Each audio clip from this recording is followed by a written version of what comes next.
basically back in time. It's cool. It's like time travel. We can expect some surprises in this process.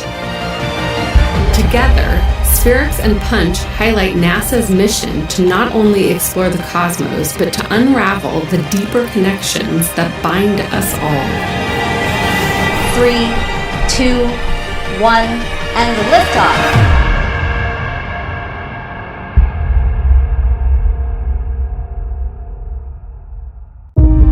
We live in a time where we can actually answer questions about the universe that we see when we look into the night sky, but there are still mysteries that remain to be solved. SPHEREx and Punch are two completely different missions that are sharing a ride together to space. SPHEREx is a telescope that takes images of our skies in infrared. We're going to take thousands of pictures forming a map of our universe. We're trying to look back in time to see what happened in the first second after the Big Bang. Punch is a constellation of 4 small satellites. It's focused on the sun's outer atmosphere, the solar corona, and how that solar atmosphere fills our solar system and bombards Earth's magnetic field. It's going to be the most complete all-sky survey that we've ever done. Being able to see basically back in time. It's cool. It's like time travel. We can expect some surprises in this process. Together, SPHEREx and Punch highlight NASA's mission to not only explore the cosmos, but to unravel the deeper connections that bind us all. 3, 2, 1, and liftoff.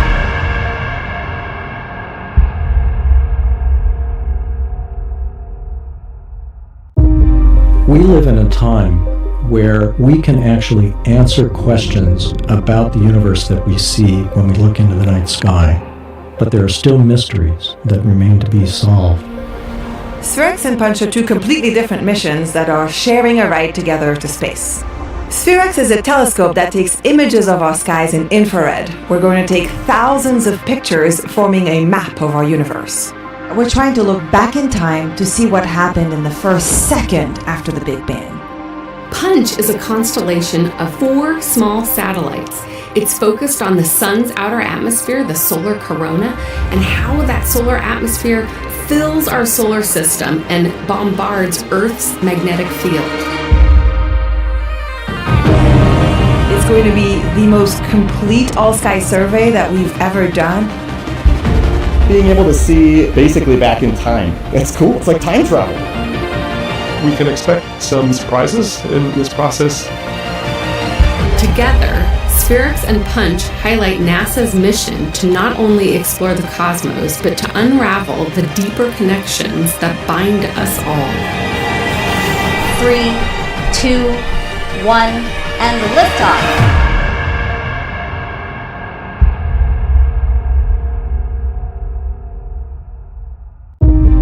We live in a time where we can actually answer questions about the universe that we see when we look into the night sky, but there are still mysteries that remain to be solved.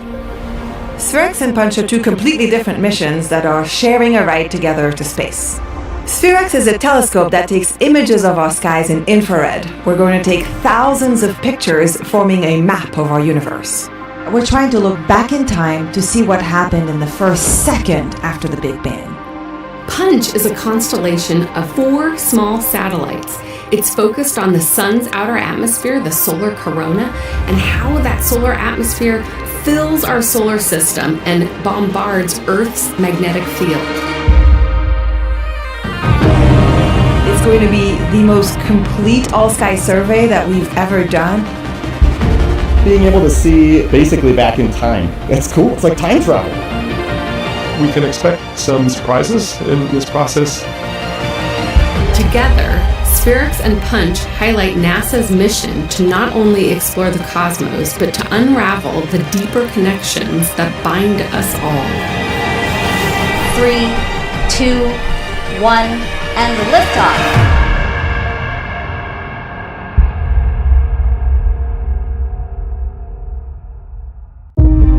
We live in a time where we can actually answer questions about the universe that we see when we look into the night sky. But there are still mysteries that remain to be solved. SPHEREx and Punch are two completely different missions that are sharing a ride together to space. SPHEREx is a telescope that takes images of our skies in infrared. We're going to take thousands of pictures forming a map of our universe.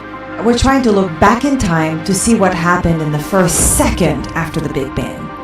Punch is a constellation of 4 small satellites.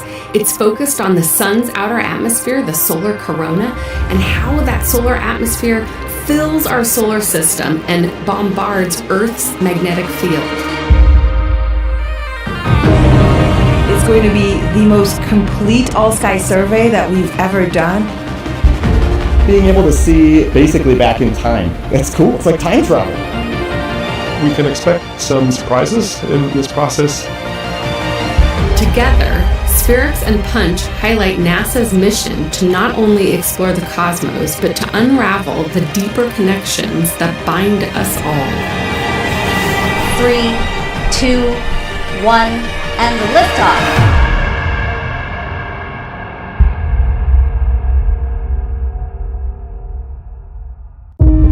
We live in a time where we can actually answer questions about the universe that we see when we look into the night sky. But there are still mysteries that remain to be solved. SPHEREx and Punch are two completely different missions that are sharing a ride together to space. SPHEREx is a telescope that takes images of our skies in infrared. We're going to take thousands of pictures forming a map of our universe. We're trying to look back in time to see what happened in the first second after the Big Bang. Punch is a constellation of 4 small satellites.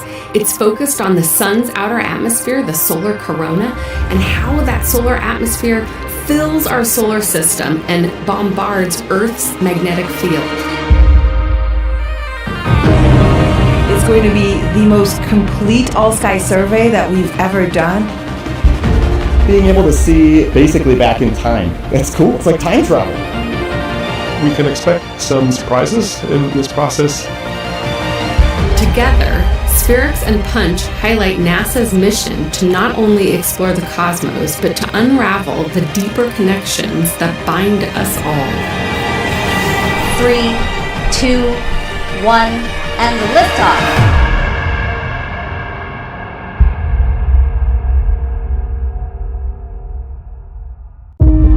We live in a time where we can actually answer questions about the universe that we see when we look into the night sky. But there are still mysteries that remain to be solved. SPHEREx and Punch are two completely different missions that are sharing a ride together to space. SPHEREx is a telescope that takes images of our skies in infrared. We're going to take thousands of pictures forming a map of our universe. We're trying to look back in time to see what happened in the first second after the Big Bang. Punch is a constellation of 4 small satellites.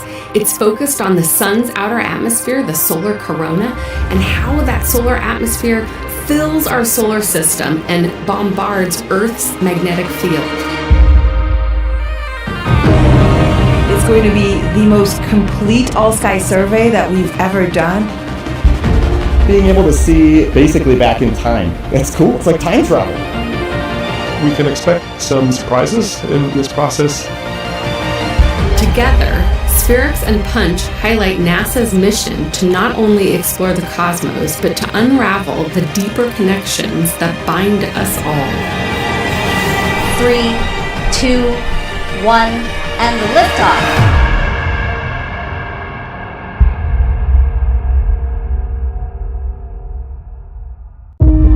We live in a time where we can actually answer questions about the universe that we see when we look into the night sky. But there are still mysteries that remain to be solved. SPHEREx and Punch are two completely different missions that are sharing a ride together to space. SPHEREx is a telescope that takes images of our skies in infrared. We're going to take thousands of pictures forming a map of our universe. We're trying to look back in time to see what happened in the first second after the Big Bang. Punch is a constellation of 4 small satellites. It's focused on the sun's outer atmosphere, the solar corona, and how that solar atmosphere fills our solar system and bombards Earth's magnetic field. It's going to be the most complete all-sky survey that we've ever done. Being able to see basically back in time. It's cool. It's like time travel. We can expect some surprises in this process. Together, SPHEREx and Punch highlight NASA's mission to not only explore the cosmos, but to unravel the deeper connections that bind us all. 3, 2, 1, and liftoff.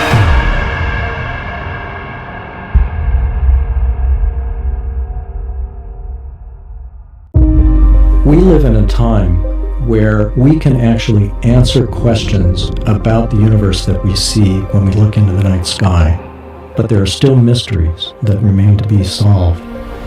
SPHEREx and Punch are two completely different missions that are sharing a ride together to space. SPHEREx is a telescope that takes images of our skies in infrared. We're going to take thousands of pictures forming a map of our universe. We're trying to look back in time to see what happened in the first second after the Big Bang. Punch is a constellation of 4 small satellites. It's focused on the sun's outer atmosphere, the solar corona, and how that solar atmosphere fills our solar system and bombards Earth's magnetic field. It's going to be the most complete all-sky survey that we've ever done. Being able to see basically back in time. It's cool. It's like time travel. We can expect some surprises in this process. Together, SPHEREx and Punch highlight NASA's mission to not only explore the cosmos, but to unravel the deeper connections that bind us all. 3, 2, 1, and liftoff.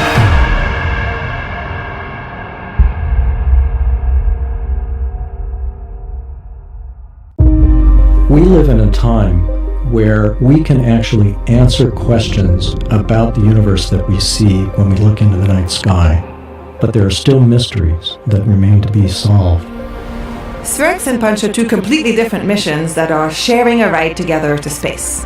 SPHEREx is a telescope that takes images of our skies in infrared. We're going to take thousands of pictures forming a map of our universe. We're trying to look back in time to see what happened in the first second after the Big Bang. Punch is a constellation of 4 small satellites. It's focused on the sun's outer atmosphere, the solar corona, and how that solar atmosphere fills our solar system and bombards Earth's magnetic field. It's going to be the most complete all-sky survey that we've ever done. Being able to see basically back in time. It's cool. It's like time travel. We can expect some surprises in this process. Together, SPHEREx and Punch highlight NASA's mission to not only explore the cosmos, but to unravel the deeper connections that bind us all. 3, 2, 1, and liftoff.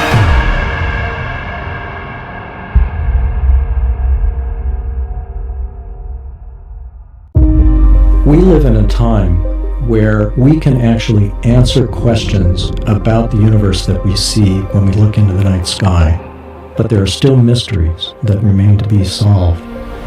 SPHEREx and Punch are two completely different missions that are sharing a ride together to space. SPHEREx is a telescope that takes images of our skies in infrared. We're going to take thousands of pictures forming a map of our universe. We're trying to look back in time to see what happened in the first second after the Big Bang. Punch is a constellation of 4 small satellites. It's focused on the sun's outer atmosphere, the solar corona, and how that solar atmosphere fills our solar system and bombards Earth's magnetic field. It's going to be the most complete all-sky survey that we've ever done. Being able to see basically back in time. It's cool. It's like time travel. We can expect some surprises in this process. Together, SPHEREx and Punch highlight NASA's mission to not only explore the cosmos, but to unravel the deeper connections that bind us all. 3, 2, 1, and liftoff.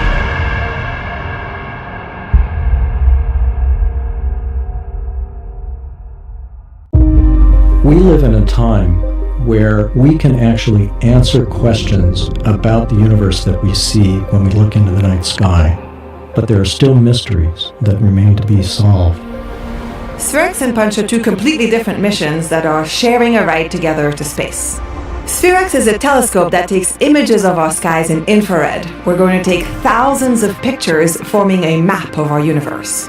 We're trying to look back in time to see what happened in the first second after the Big Bang. Punch is a constellation of 4 small satellites. It's focused on the sun's outer atmosphere, the solar corona, and how that solar atmosphere fills our solar system and bombards Earth's magnetic field. It's going to be the most complete all-sky survey that we've ever done. Being able to see basically back in time. It's cool. It's like time travel. We can expect some surprises in this process. Together, SPHEREx and Punch highlight NASA's mission to not only explore the cosmos, but to unravel the deeper connections that bind us all. 3, 2, 1, and liftoff.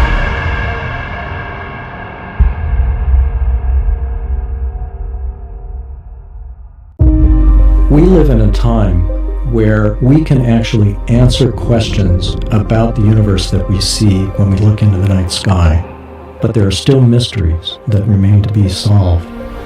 SPHEREx and Punch are two completely different missions that are sharing a ride together to space.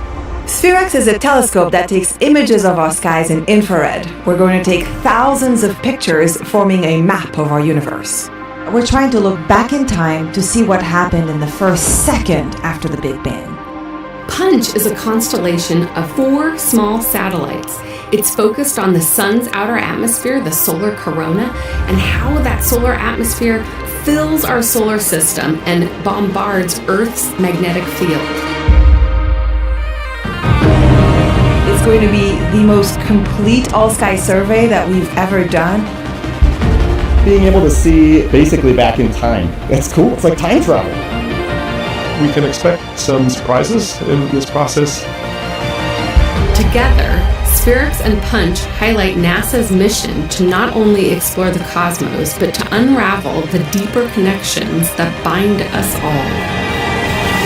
3, 2, 1, and liftoff.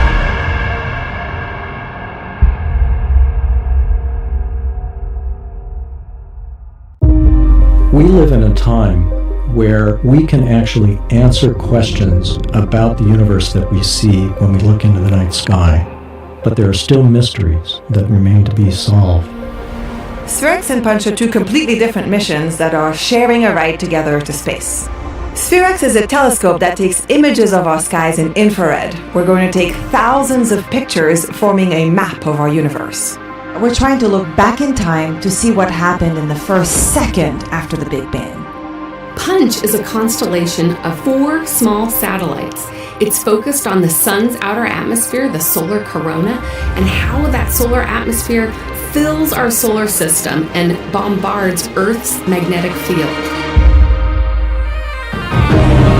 It's going to be the most complete all-sky survey that we've ever done. Being able to see basically back in time. It's cool. It's like time travel. We can expect some surprises in this process. Together, SPHEREx and Punch highlight NASA's mission to not only explore the cosmos, but to unravel the deeper connections that bind us all. 3, 2, 1, and liftoff.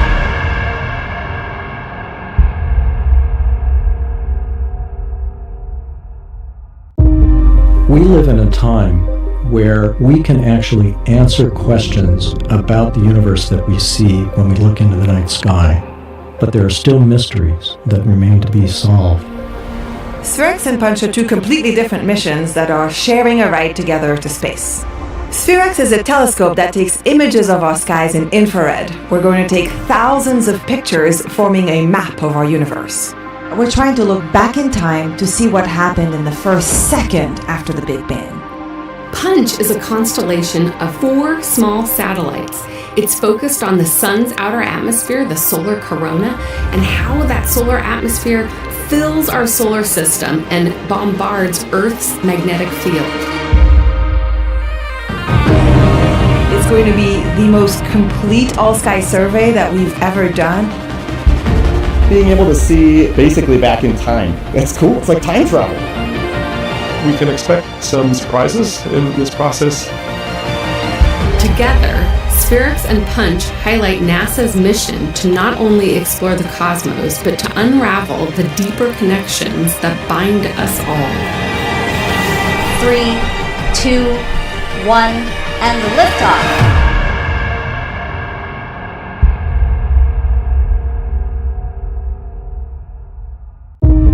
We live in a time where we can actually answer questions about the universe that we see when we look into the night sky, but there are still mysteries that remain to be solved. SPHEREx and Punch are two completely different missions that are sharing a ride together to space. SPHEREx is a telescope that takes images of our skies in infrared. We're going to take thousands of pictures forming a map of our universe. We're trying to look back in time to see what happened in the first second after the Big Bang. Punch is a constellation of 4 small satellites. It's focused on the sun's outer atmosphere, the solar corona, and how that solar atmosphere fills our solar system and bombards Earth's magnetic field. It's going to be the most complete all-sky survey that we've ever done. Being able to see basically back in time. It's cool. It's like time travel. We can expect some surprises in this process. Together, SPHEREx and Punch highlight NASA's mission to not only explore the cosmos, but to unravel the deeper connections that bind us all. 3, 2, 1, and liftoff.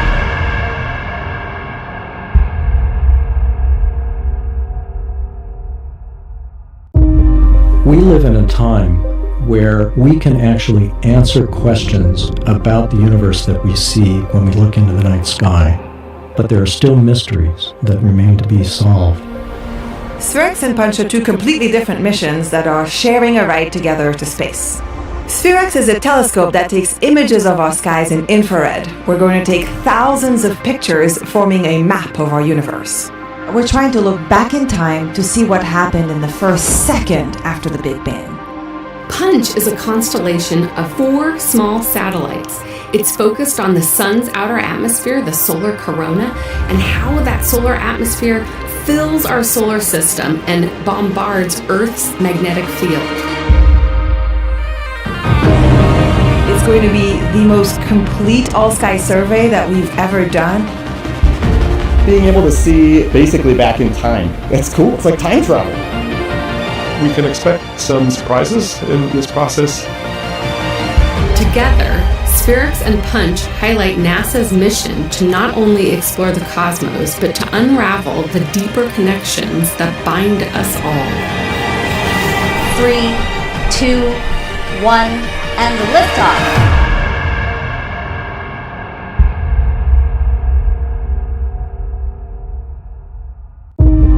We live in a time where we can actually answer questions about the universe that we see when we look into the night sky, but there are still mysteries that remain to be solved.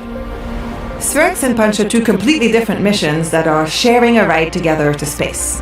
SPHEREx is a telescope that takes images of our skies in infrared. We're going to take thousands of pictures forming a map of our universe. We're trying to look back in time to see what happened in the first second after the Big Bang. Punch is a constellation of 4 small satellites. It's focused on the sun's outer atmosphere, the solar corona, and how that solar atmosphere fills our solar system and bombards Earth's magnetic field. It's going to be the most complete all-sky survey that we've ever done. Being able to see basically back in time. It's cool. It's like time travel. We can expect some surprises in this process. Together, SPHEREx and Punch highlight NASA's mission to not only explore the cosmos, but to unravel the deeper connections that bind us all. 3, 2, 1, and liftoff.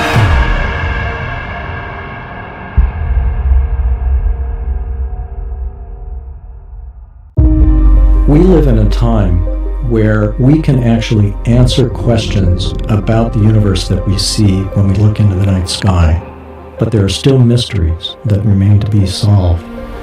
SPHEREx and Punch are two completely different missions that are sharing a ride together to space. SPHEREx is a telescope that takes images of our skies in infrared. We're going to take thousands of pictures forming a map of our universe.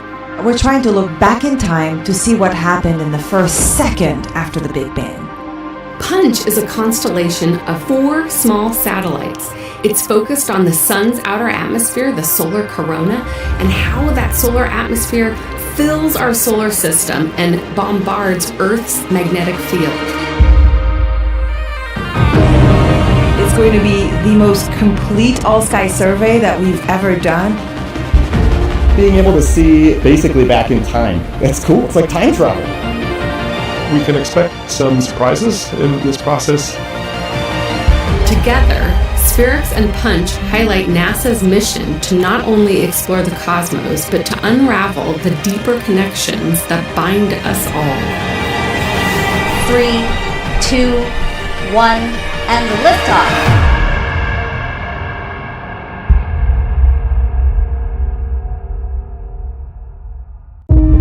We live in a time where we can actually answer questions about the universe that we see when we look into the night sky, but there are still mysteries that remain to be solved.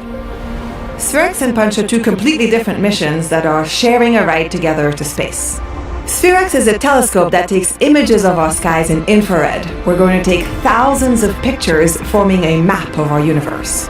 We're trying to look back in time to see what happened in the first second after the Big Bang. Punch is a constellation of 4 small satellites. It's focused on the sun's outer atmosphere, the solar corona, and how that solar atmosphere fills our solar system and bombards Earth's magnetic field.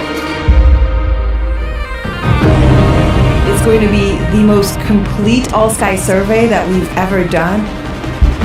Being able to see basically back in time. It's cool. It's like time travel. We can expect some surprises in this process. Together, SPHEREx and Punch highlight NASA's mission to not only explore the cosmos, but to unravel the deeper connections that bind us all. 3, 2, 1, and liftoff.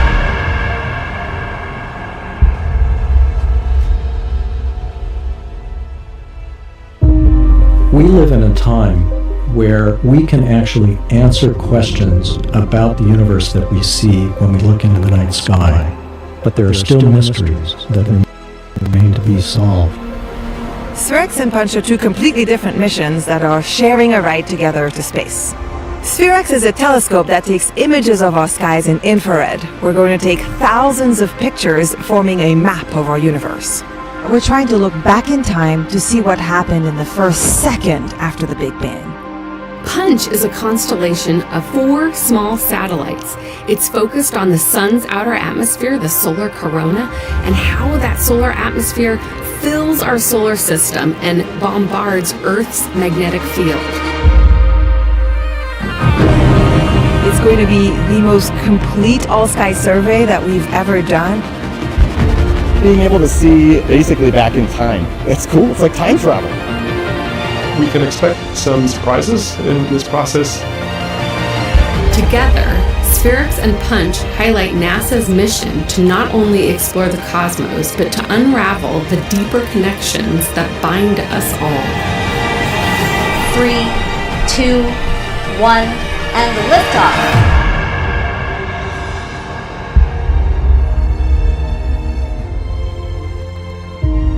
We live in a time where we can actually answer questions about the universe that we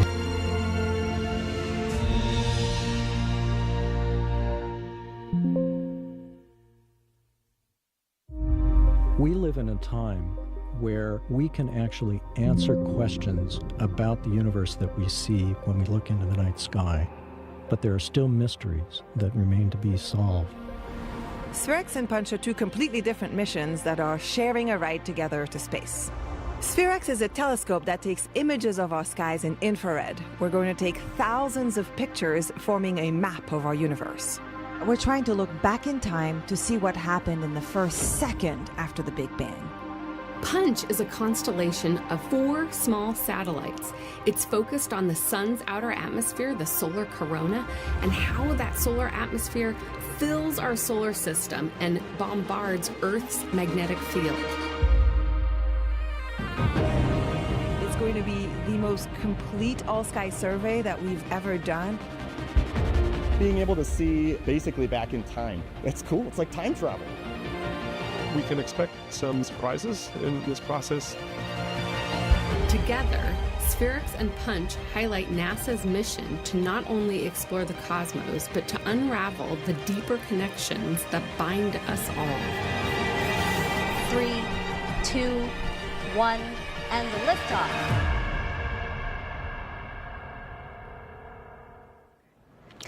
Here's a live look at the Falcon 9 rocket that's set to launch in just 53 minutes from Vandenberg Space Force Base. This one launch is carrying 2 missions. SPHEREx, a space telescope that will map our cosmos, and Punch, 4 small satellites that will study the sun's outer layer. Hello and welcome to Vandenberg Space Force Base in California. I'm NASA's Raquel Villanueva, bringing you live coverage from the heart of the spacecraft and launch vehicle operations on base. Joining me today is Farah Alibay, SPHEREx Flight Systems Engineer. Thanks for being here, Farah. I'm so excited to be back with you today. Well, it's great to have you. NASA's Launch Services Program, also known as LSP, is managing today's launch. And just a few feet away, teams are hard at work preparing for T-0. NASA and SpaceX called off yesterday's Falcon 9 launch of the SPHEREx and Punch missions due to weather and a SPHEREx ground data issue. That's right. There was an issue that was found yesterday early in the countdown. It was a communication issue between the Payload Operations Center that's based at JPL and the ground stations that receive the data from the spacecraft once it's in orbit. The team at JPL worked all night and all day to find the issue and fix it, and they're now ready for launch. And you know, bumps like that, bumps in the road like that, they happen. Space is just difficult, and I could not be more proud of the team that resolved all of these issues today. And of course, yesterday we were also really worried about clouds. I learned so much in the past 48 hours about thick clouds and rocket-induced lightning. I feel like an expert now in clouds. I could say that you are, and I just want you to know that weather is looking good for tonight. So we are now heading towards a launch that is targeted for 8, 10, 12 p.m. Pacific time. And as you know, Goddard Space Flight Center oversees Punch while JPL manages SPHEREx. That's right. So SPHEREx is really a partnership of many, many different institutions. We have contributions from Caltech, from BAE Systems that built the spacecraft. That's where we did the integration. We have university partners, international partners, but the whole thing, the management oversight and the systems engineering oversight comes from JPL. And once we launch and we're operating it, the operations center is also at JPL. Well, Farah, we look forward to your insight tonight. Thank you. And as we continue to monitor important launch milestones, remember there are plenty of ways you can participate in this broadcast. For one, if you have any questions about anything we're talking about today, send them our way.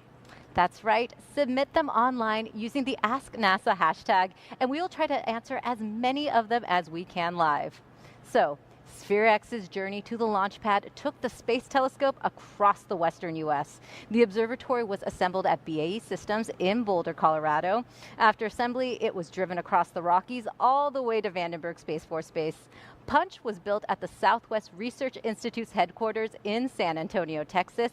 From there, it was shipped to Vandenberg for comprehensive testing on all 4 satellites. SPHEREx and Punch were then integrated with the launch carrier in a Falcon 9 rocket. Now, let's head over to SpaceX Mission Control in Hawthorne, California, where our team of NASA and SpaceX commentators are standing by. Good evening, everyone. I'm Jessie Anderson, a senior production manager here at SpaceX. And joining me once again today are Megan Cruz and Mick Waltman from NASA. It's so great to have you both here today. Yeah, thank you so much for having us again. And I'm really feeling good about launch today. Yes, it's feeling real good tonight. Right behind us is our factory in Hawthorne, where we build our Falcon 9 rockets and Dragon spacecraft. Countdown to launch began about 7 hours ago. And right now we are targeting liftoff at 8:10 p.m. Pacific time from Space Launch Complex 4E at Vandenberg Space Force Base. And I couldn't be more excited to say that right now we are green with weather. Yes. The three of us have been keeping an eye on weather all day because going into the launch countdown today, we were concerned about weather, but really it's been trending so much better, Mick. Yeah, compared to last night, Space Force Launch Weather Officer Lieutenant Park just finished up our weather brief for the launch team. We are looking at less than 10% for tonight's T0. Things are looking great from our thick cloud rule and the way weather's going. Of course, weather is one crucial point of launching rockets, but you mentioned Launch Services Program. That's where we come in. We act as a broker for the spacecraft customer, in this case, JPL, ensuring that missions like SPHEREx and Punch, they get the best possible ride to space. We coordinate with our commercial partners to make sure that everything is happening well. So today we selected SpaceX, and we are looking for a great ride for SPHEREx and Punch to put them in that sun-synchronous orbit to Earth. Yeah, and we'll talk a little bit more about that orbit during the broadcast. But I do want to point out, you were mentioning that LSP selects the best provider for each mission. LSP has selected SpaceX for 11 launches now. Yes, and we are so excited for another mission with you all. Over the last 10 years, we've launched incredible NASA science missions that have gone to low Earth orbit and beyond, most recently SWAT, PACE, and Europa Clipper. SpaceX is super excited to help unlock new discoveries in astrophysics and heliophysics with SPHEREx and Punch. And today is actually SpaceX's first rideshare mission with NASA Launch Services. Yes. And our next one will be with the Tracers mission, which is scheduled for later this year. Hey guys, take a look at that live look at the launch pad right there. Not many clouds overhead, Looks so amazing. that's great. Looking great, looking great. Again, the three of us are going to keep an eye on that weather and commentate through the major milestones throughout today's launch. Then next up, we're going to have the NASA Launch Manager poll to see if teams are going to start fueling the Falcon 9. Back to you, Raquel and Farah.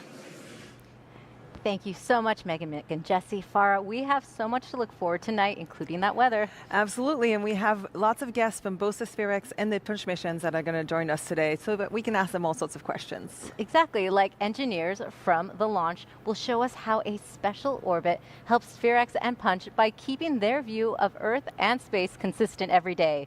Punch principal investigator Craig DeForest will bring 3D replicas of ancient solar petroglyphs we will be able to hold in our hands.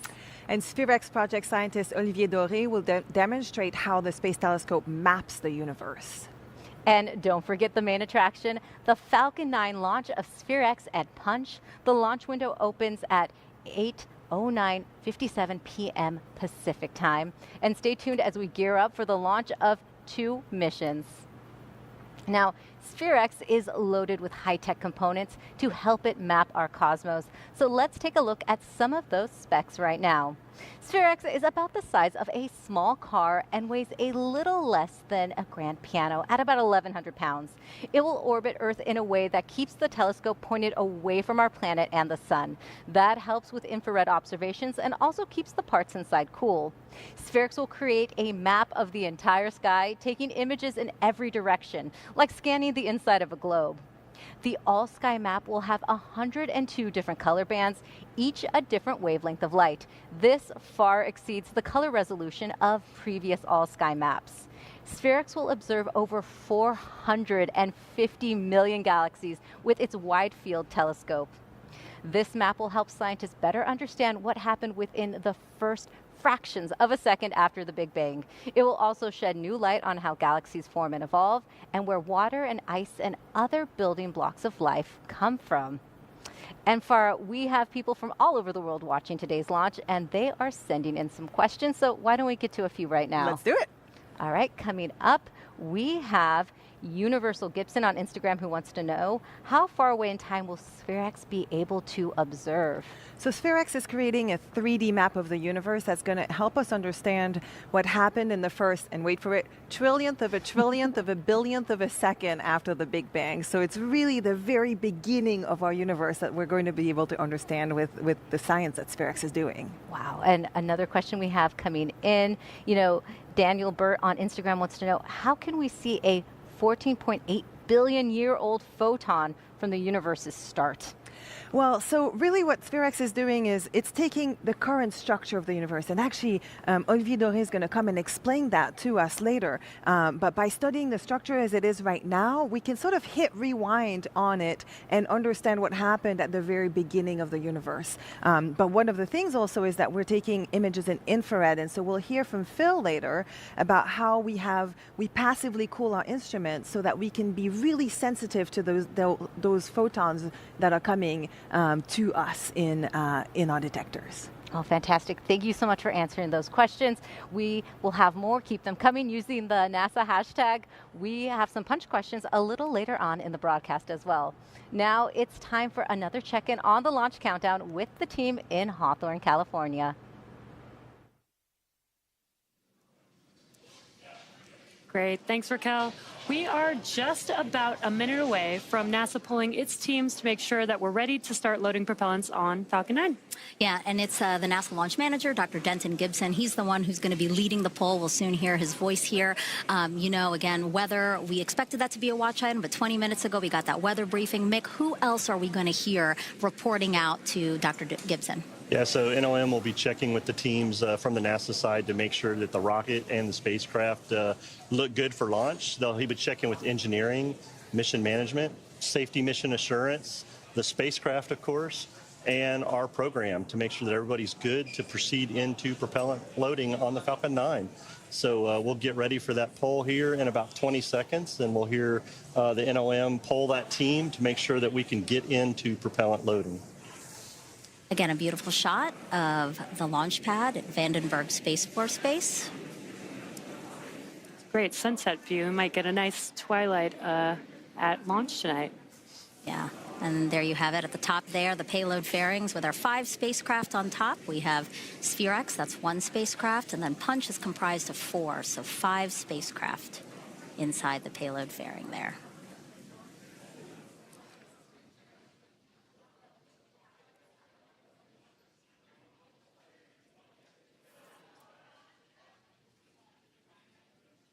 Again, we're standing by for the NASA Launch Manager poll.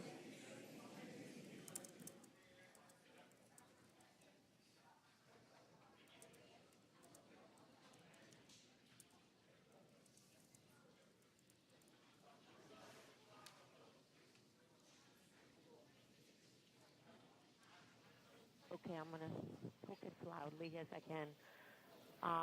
A look at the clock, 42 minutes, 8 seconds from liftoff.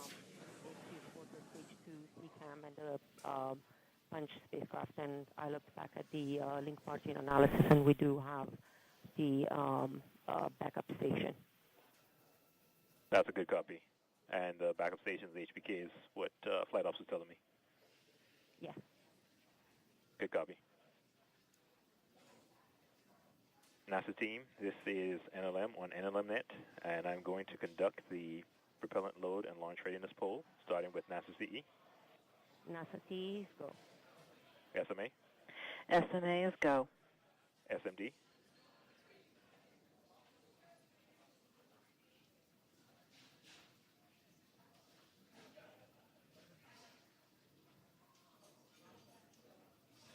NASA MEM.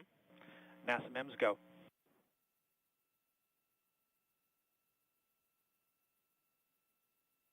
LSP.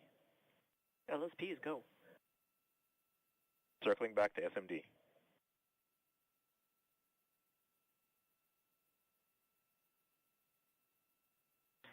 SMD is go on NLMnet. Copy that. NASA team is ready for propellant load and launch.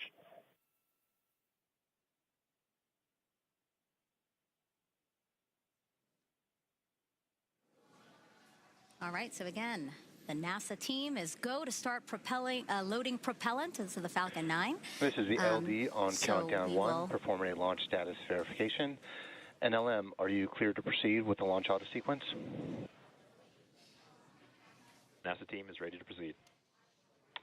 LDA, is the range ready to proceed? Range is ready, and you are clear to launch. All right. Ready to launch. The range is green. All great call-outs. Again, with that live look of the pad, we are targeting a T0 of 8, is complete, and we 10, are go 12. for propellant loading. For non-urgent conditions, no-go conditions, brief the CE or LD, and they will approve aborting the auto sequence. For urgent issues affecting the safety of the operation, operators shall call hold on the countdown net. Launch control will abort the launch auto sequence immediately and proceed into the launch abort auto sequence.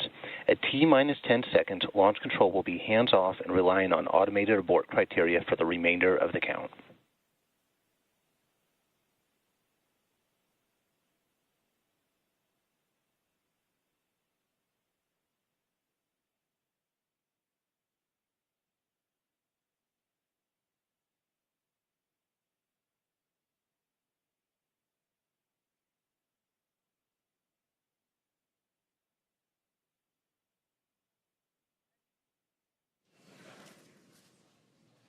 All right, so guys, you're going to notice that we're going to pause whenever we hear out those call-outs on the net, just so that you can have some insight into what we're listening to, and so that you can also follow along with the latest launch updates. For now, let's send it back to Raquel and Farah as we continue with the loading propellant into the Falcon 9. Thank you so much, Megan, Mick, and Jesse. SPHEREx is set to join NASA's fleet of space telescopes. It will complement the work of more targeted missions by providing a big picture view of the universe. Here to tell us more is Jamie Bach, the principal investigator. Thank you so much for joining us today, Jamie. Exciting to be here. You know, SPHEREx is designed to tackle some pretty big cosmic questions. What are some of the biggest mysteries scientists hope to answer? Well, with SPHEREx, we're using a new capability. We're mapping the entire sky in 102 near-infrared colors, and with that new capability, that lets us address some really fundamental, exciting questions. So the first one is, where's the water? The Earth's oceans are thought to have originated from water in interstellar space in the form of ice. And so SPHEREx is going to map the abundance of water and other organic ices along millions of lines of sight over our galaxy in a way that's never been done before. No, Jamie. We're also going to measure the total glow produced by galaxies, and that glow traces all the light made by galaxies over cosmic time from their formation through their evolution. And then finally, we're going to make a giant 3D map of distant galaxies using their positions and distances.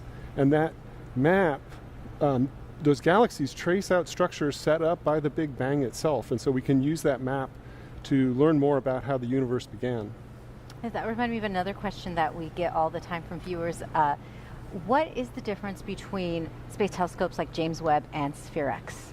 Well, so imagine you're at Everest Base Camp, and if you have a telephoto lens, like a big telescope like JWST, you can zoom in and see mountaineers on the very summit of the mountain. But if you have SPHEREx, it's like the pano mode on your iPhone. And so with SPHEREx, you get a view of the whole Himalayan range. So those are very different and very complementary ways of looking at the universe.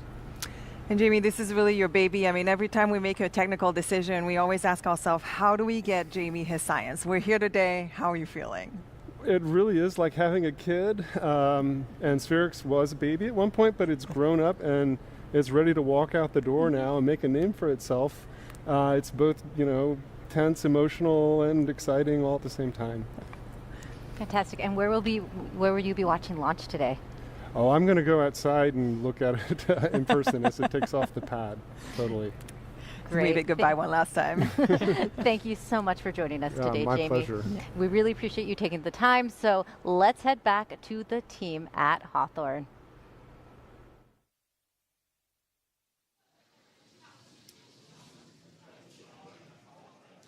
Thanks, Raquel. Let's take a moment to meet today's vehicle, which is on the pad right there on your screen. Falcon 9 is a two-stage rocket. It is the first and currently the only orbital-class rocket capable of reflight. Starting at the top of the vehicle is the payload fairing, a protective shell that encases the payloads being sent to space today. Now, made up of two halves, the fairing will separate from the vehicle once Falcon 9 has climbed out of Earth's dense lower atmosphere. And today's fairing halves are brand new and will be flying for their first time. They'll be retrieved by our recovery vessel, Go Beyond, after launch.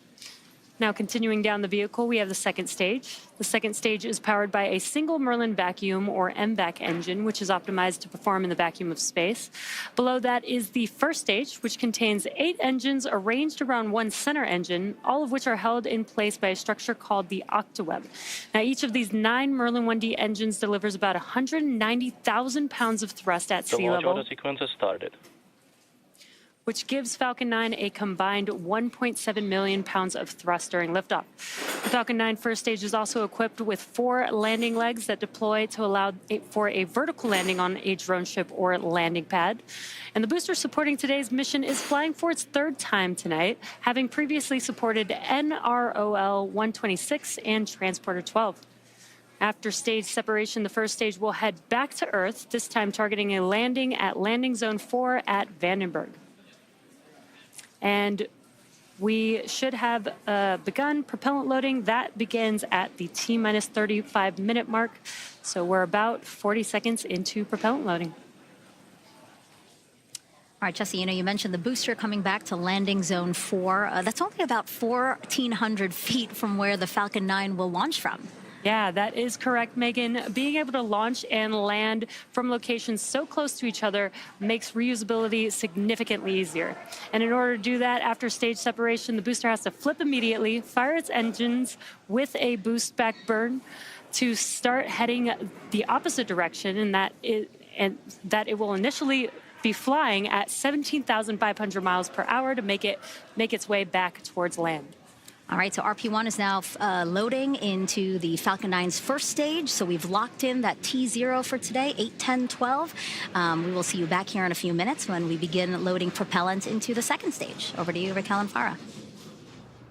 Thank you so much. Riding along with SPHEREx is another mission called Punch. It consists of 4 suitcase-sized satellites that weigh about 140 pounds each. They will focus on the sun's outer atmosphere, the corona, and how it generates the solar wind. The spacecraft will also track coronal mass ejections, which are large eruptions of solar material that can drive large space weather events near Earth. The 4 satellites will spread out around the Earth along the day-night line, which enables the constellation to remain in constant sunlight as it creates a continuous, complete view of the corona and solar wind. 3 of the Punch satellites carry an identical wide field imager. The 4th Punch satellite carries a compact coronagraph, which will study the sun's corona and surrounding star field.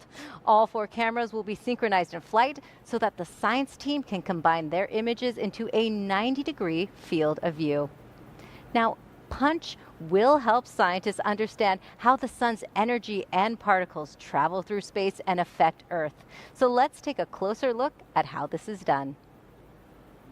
PUNCH is an acronym. It stands for polarimeter to unify the corona and heliosphere. The corona is the outer atmosphere of the sun. It's the part that is no longer gravitationally bound to the sun, and it has so much energy that it flows outwards, filling our solar system, and pushes against the interstellar medium, making a bubble, and that is the heliosphere.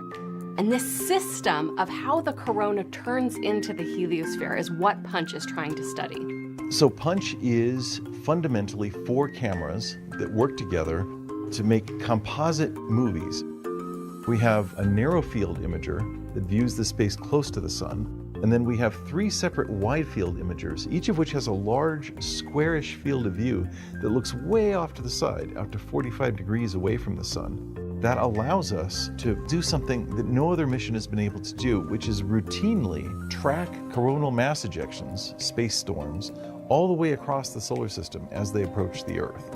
By better understanding these storms and better understanding how they propagate on their way to the Earth, we'll be able to inform our partners on how to better forecast these events in the future. And that's really important for protecting our astronauts, our satellites, and our power grids. Once we launch and start producing images, you'll be able to look at PUNCH data directly and see the kind of science we're engaged in. You'll be able to see things that are present in the sky right now and you're not aware of them because they're washed out by the brightness of the sky itself. We are poised to do tremendous science with Punch because it provides this global context of what is happening in the corona and what is happening throughout the inner solar system so that we can connect the details to the bigger picture. You might say that Punch is the next chapter in the study of heliophysics as we bring imaging and cross-scale understanding out so that we can develop a coherent understanding of the entire system that starts at the corona and extends out to envelop the planets themselves.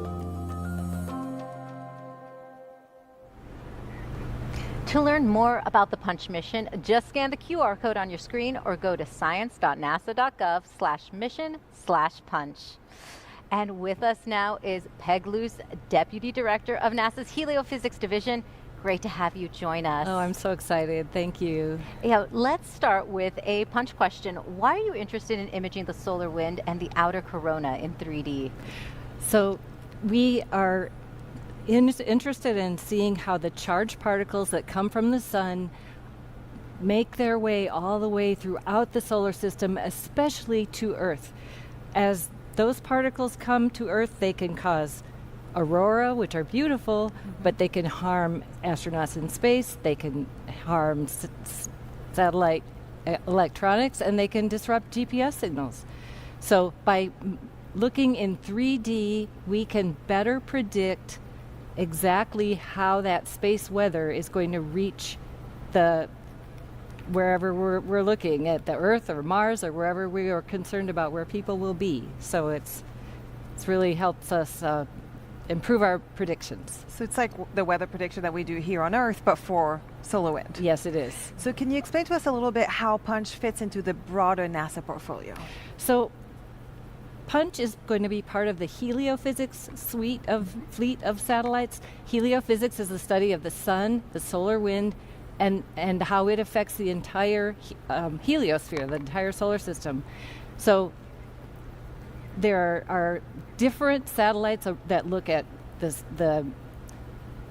phenomena close to the sun, and different ones that study how the effects on Earth are done. And Punch will be bridging a gap that we currently don't have in seeing how those solar eruptions actually travel. And we can see them up close at the sun, and we see what's happening once they're far away, but we haven't been able to track them the way Punch will be able to do. Oh, very neat. And you know, NASA is launching these two science missions at once. Can you explain how this is an efficient approach? So, for one thing, heliophysics is a science that benefits from multiple spacecraft flying together. And so we've been flying multiple spacecraft on the same launch vehicle for a long time.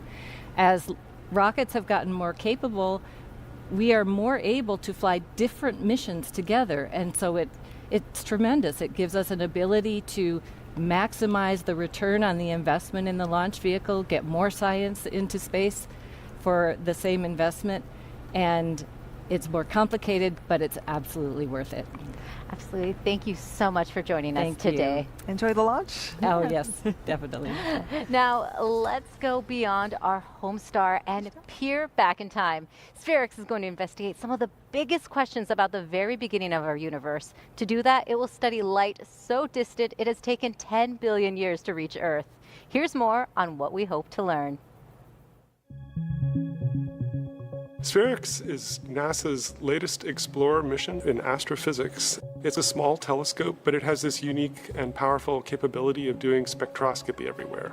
We are going to survey the entire celestial sphere and collect a data set that will help us answer 3 fundamental science questions. It's going to tell us about the origin of the universe, the birth and formation history of galaxies, and the abundance of essential molecules such as water in the early stages of star and planet formation. The great thing about SPHEREx is we will capture the entire sky 4 times in over 100 different colors of near infrared. And that's really never been done before. According to our current understanding of the universe, we think that in the very earliest times, and I'm talking here a fraction of a second, much less than a nanosecond, the universe appeared to have gone through an accelerating expansion called inflation. And this is really a profound idea, and we're very interested to test it. And so one way to do this is to look at how matter is distributed over the universe. We want to map hundreds of millions of galaxies in 3 dimensions.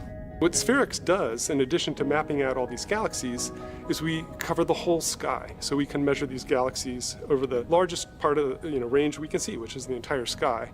And we want to cover the full range of distances from today to as far back as we can see. Water molecules bounce around in interstellar space, and every once in a while they will impact a small dust grain. When a water molecule collides with one of these dust grains, it freezes on the surface. It doesn't leave the surface. And these ice-covered dust grains participate in the collapse to form regions where new planets are formed.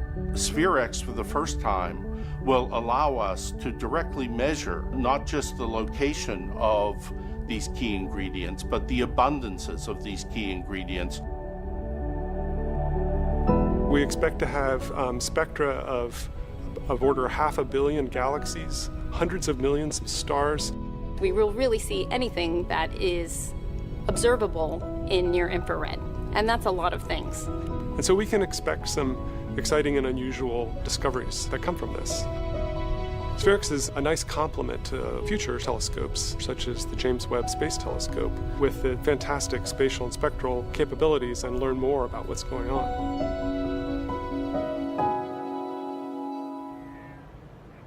Now, Farah, what are you most excited about?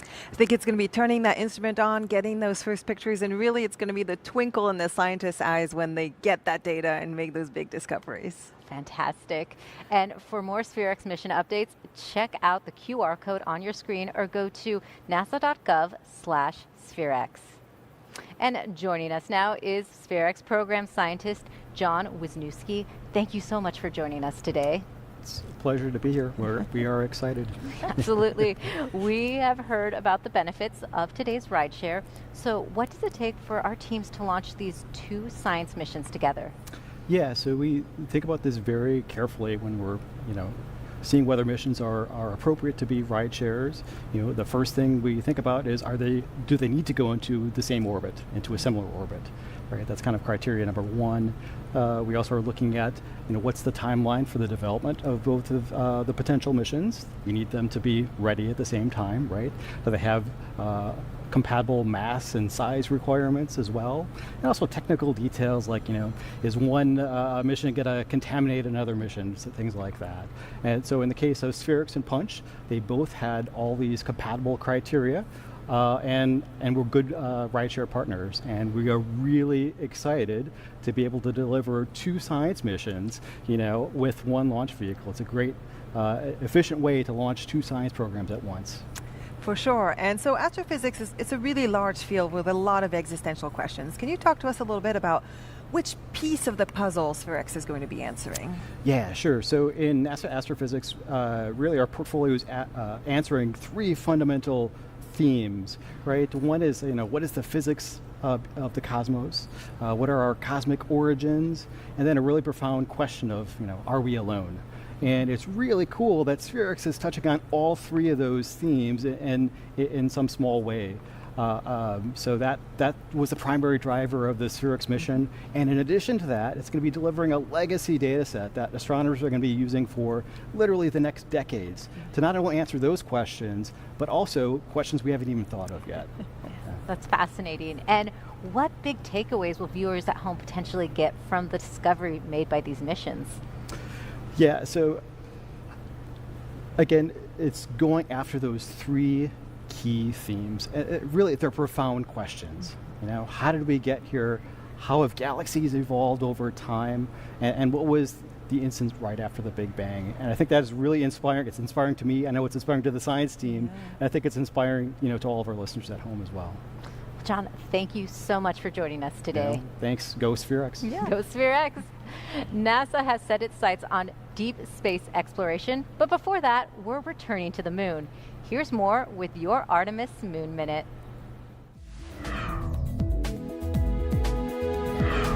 NASA's latest science missions will serve multiple purposes, not only providing insight on how the universe and galaxies formed, but also helping the agency's astronauts in their mission to explore the moon and beyond through the Artemis campaign.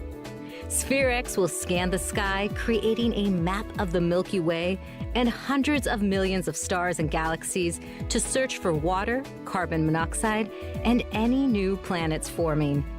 Astronauts will need to know where they can find water on the moon and how much there is. SPHEREx is asking similar questions about water in our entire galaxy. The data from SPHEREx will identify targets for more detailed study by future missions. Also launching with SPHEREx is Punch, consisting of 4 satellites that will continuously observe the solar wind like never before. The radiation of the solar wind threatens Earth's power grids and satellites, also the moon's surface, and astronauts and their spacecraft in orbit. Data from Punch will help scientists improve space weather forecasting so that it's faster and more accurate.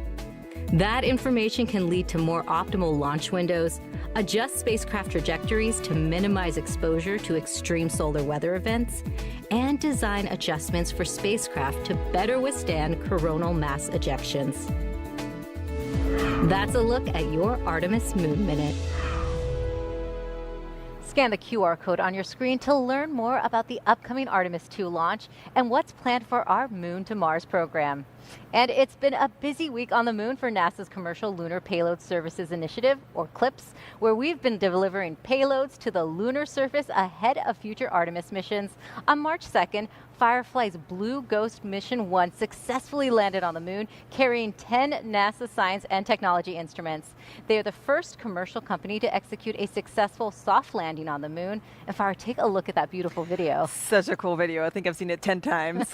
And just last week, Intuitive Machines' IM-2 mission achieved a historic feat, the southernmost lunar landing and surface operations ever. Although the IM-2 mission ended prematurely due to the lander's orientation, the data collected will provide invaluable insights into this challenging lunar region.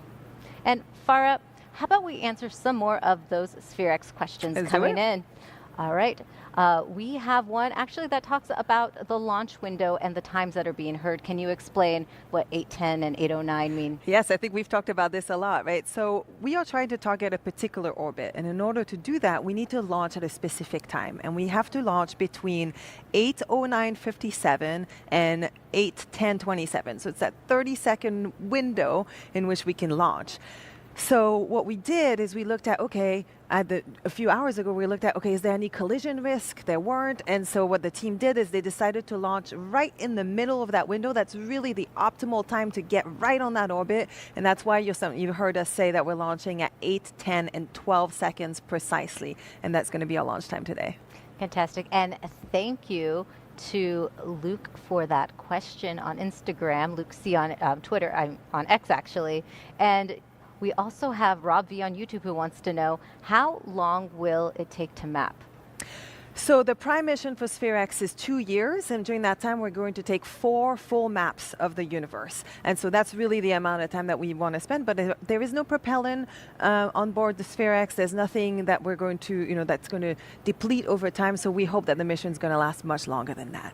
Well, thank you so much, Farah. Keep those questions coming using the hashtag #AskNASA.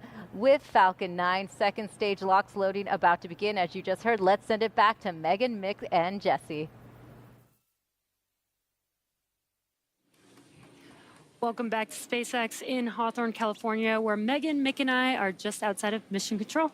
Yeah, and Jesse, SpaceX started fueling its first stage about 20 minutes ago. So how's that looking right now? Yeah, we're a little bit over halfway done. RP1 loading is already complete on the second stage, and we're just about 80% complete on RP1 for stage 1 and about 60% complete of liquid oxygen loading on stage 1. And we are just about to start loading liquid oxygen on stage 2 at the T-minus 16-minute mark, which we should hear a call out for that in a few seconds.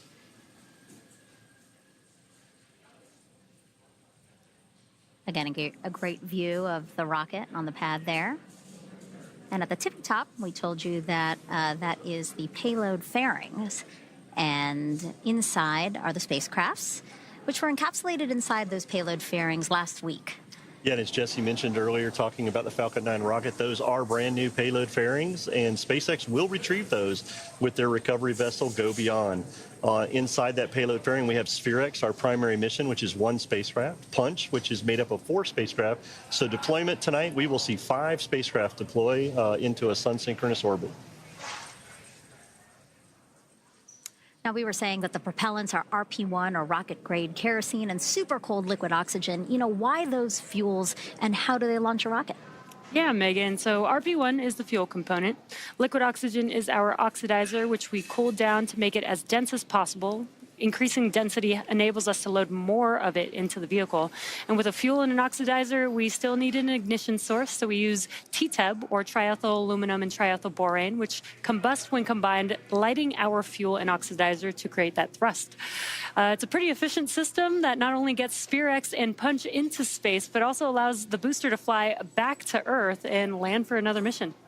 Yeah, and SPHEREx is going to scan our entire universe to gather data on billions of stars and galaxies, and then Punch. We'll study our sun's corona to better forecast when space weather will affect us on Earth.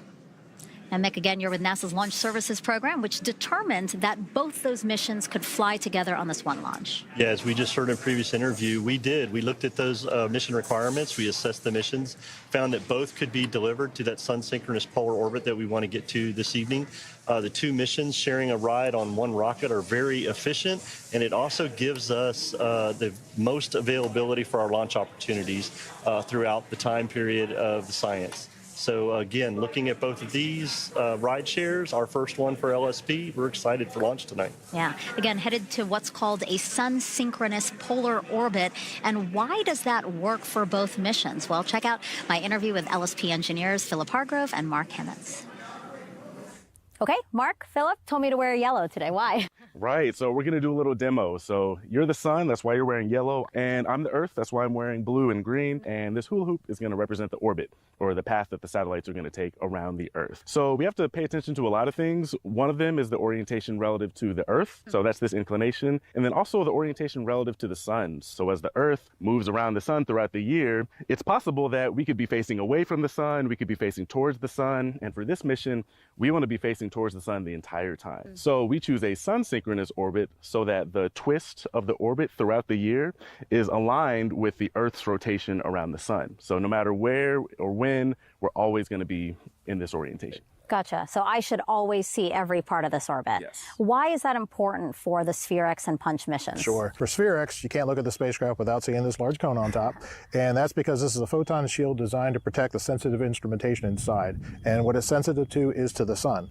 So with the sun always in this direction, that means we know the sun's never on this side. So that's the safe side. So that's when SPHEREx can go ahead and operate in the orbit in this direction, do their celestial sky observations, always working on this backside of the orbit, the safe side. Punch, on the other hand, is the exact opposite. It wants to study the sun. It wants to see the solar wind, the solar weather emanating from the sun coming to Earth. So this is a perfect orbit for them as they go around, because they'll go ahead and get maximum viewing time of the sun. You know, we've been talking about in the broadcast how Punch is actually made up of 4 satellites, SPHEREx is 1. So basically you have 5 spacecraft that you're relatively, you know, near each other as it's going around the Earth. How do you make sure that they don't interfere with one another? Right, sure. We do a couple things because you're right, that is very important. First thing is SPHEREx is going to go ahead and separate, pointing away from the sun, obviously, so they're going to separate in this direction.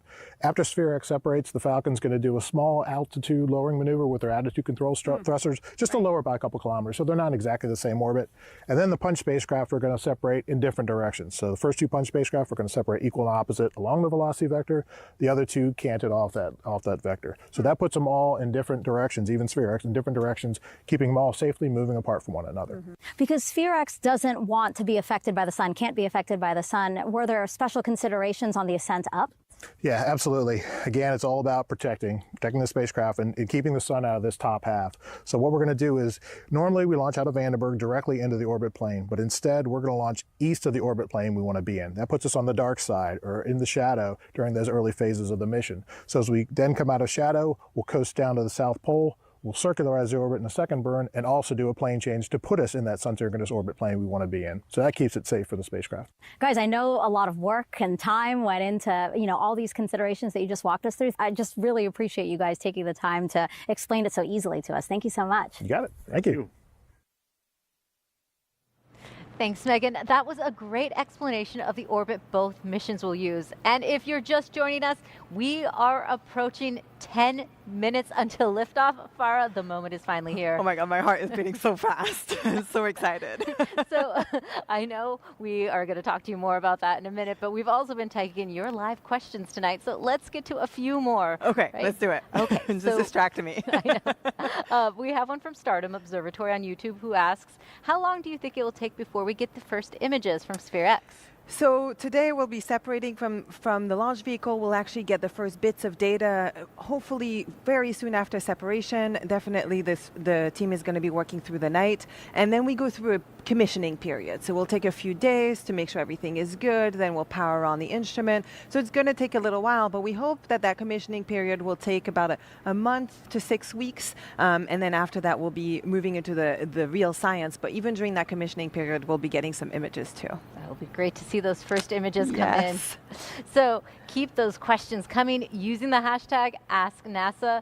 And Farah, launch is just minutes away now, so tell us how much this moment means for you and your team. I've been on this mission for about 3 years now. I saw the spacecraft grow from, paper design to being built and tested. We shipped it then from BAE Systems in Boulder, Colorado over to here. And now we've spent about 2 months here processing. We're getting ready for launch. It's really, really a big moment.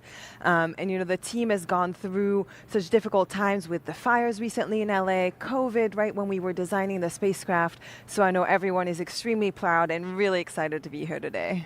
And where were your team watching tonight? So we have a lot of our team members in this building here at Vandenberg Space Force Base looking at the data, participating in those polls. We have people at the SpaceX building, and we also have part of the team at JPL at the Mission Operations Center, because once we launch, they will be the ones taking over operations, and they'll be working there through the night, taking care of the spacecraft.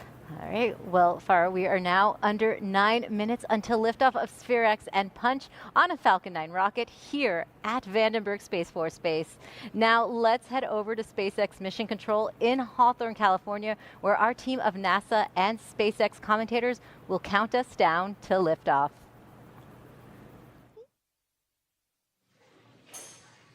Thanks, Raquel. If you're just joining us, I'm Jessie Anderson, a senior production manager here at SpaceX, and joining me are Megan Cruz and Mick Waltman from NASA. Thanks, Jessie. Yeah, the three of us have been commentating through the launch countdown, and we're going to continue to do that for about an hour after liftoff to show teams deploying the SPHEREx and Punch spacecrafts into space. Yeah, SpaceX started fueling the Falcon 9 at about T-minus 35 minutes, and things are looking really good as we load propellants. We should hear a call out here soon as we get ready for engine chill at about T-minus 7 minutes. Engine chill is where we flow a small amount of that liquid oxygen into the engine to prepare for full flow at the cryogenic temperatures that the Merlin engines will see. Yeah, exactly. And after that, stage 1 will wrap up RP1 loading around the T-minus 6 minute mark. Then stage 1 liquid oxygen loading will wrap up at T-minus 3 minutes, and stage 2 at T-minus 2 minutes before launch. And we are coming up on that T-minus 7 minute mark that Mick mentioned. Stage 1 engine chill coming up here in a couple seconds. Perfect timing. There's that call out for engine chill. All right, so the SPHEREx spacecraft will collect a treasure trove of new information about hundreds of millions of celestial objects. And then you have Punch, made up of 4 satellites that will study the sun and how it creates space weather that can significantly impact us on Earth. Yeah, all 5 spacecraft are packed inside that payload fairing that you see on top of the Falcon 9 rocket. LSP is keeping a close eye on those spacecraft with the spacecraft customer, and they will be transitioning to spacecraft internal power as we complete about T-minus 5. Stage 1 RP1 load is complete. All right, there's a call out for stage 1, RP1 load complete. We still have a little more loading left to go. They have to finish loading liquid oxygen into both stages, and there's about another 4 minutes left of that. But again, you know what we're not tracking? Spacecraft is on internal power and configured for launch. Well, that's a good call out there, too. That's Denton Gibson, Dr. Denton Gibson, again, NASA's launch manager, confirming that the spacecraft are on internal power. Can you talk to us a little bit about that, Mick? Yeah, SPHEREx and Punch on in battery power, getting ready for launch tonight. I'm sure Farah is sitting at the desk just excited for this milestone as the spacecraft are now getting ready for launch later this evening. And so flying both SPHEREx and Punch on one rocket, I mean, it just saves money. It's a great opportunity. It's very efficient to be able to take advantage of one rocket and the multiple launch opportunities we can get and get 2 spacecraft with same science into the same orbit. Yeah. And excuse some of those loud sounds. We are actually in the factory here in Hawthorne, so you may hear some work happening behind us. And coming up, a couple things are going to be happening back to back. We have the transporter erector, which is also known as the TE or the strongback. It will start retracting away from the vehicle, and that's that large. Falcon 9, thanks are pressurizing for strongback retract. Good call out there. We're pressurizing in preparation for that strongback retraction. Again, that's that transporter erector, that structure there on your screen right next to the vehicle. It provides propellants and electricity to the rocket until just before launch. And we will first begin to see the clamp arms, which are just below the fairing, begin to open up. Once those clamp arms are fully open, then the TE can retract away from the vehicle. Strongback retract has started. There's that call out that it has now begun. And so we will see those clamp arms begin to open there on your screen. It'll be very slow and slight. But once again, once they are fully open, then the TE can recline just about a couple degrees away from the vehicle. And there you can see those clamp arms moving. NLM, this is LD on Countdown Net. This is NLM. The NLM providing the status that the Falcon 9 is healthy and we're tracking no issues heading into launch. Can you provide a final verification status for your team? NASA's go for launch. Great, thank you. And a quick poll there. It sounds like we are go for launch. And you can see that transport erector moving away from the vehicle. It'll be just 2 degrees.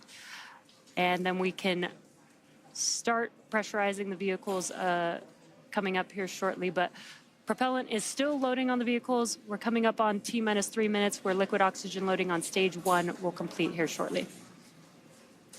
Yeah, Jesse, as we said earlier, this is the 3rd flight of this booster for the Falcon 9 rocket. Those brand new payload fairings that will be retrieved by Go Beyond downrange. Inside those fairings, as we just heard from the NLM, everything is go. The spacecraft are on internal power. Both SPHEREx and Punch are healthy, and we are ready to proceed to launch tonight. Stage 1 LOX load is complete. All right, and all that's left now is to finish loading liquid oxygen into the 2nd stage. Again, we're targeting exactly 8, 10, 12 seconds for liftoff here from Vandenberg Space Force Base. Again, a beautiful wide shot right there of the launch pad. We'll stay with you until we deploy both SPHEREx and Punch in a sun-synchronous orbit around Earth. 2 really cool missions. Again, SPHEREx will deploy first starting at about 40 minutes after launch, and then Punch's 4 spacecraft will deploy about 10 minutes after that in 2 batches. Now, as always, we're hoping for some great live views of all those deployments. Next call out we're expecting, again, in less than 10 seconds, that stage 2 LOX loading is complete.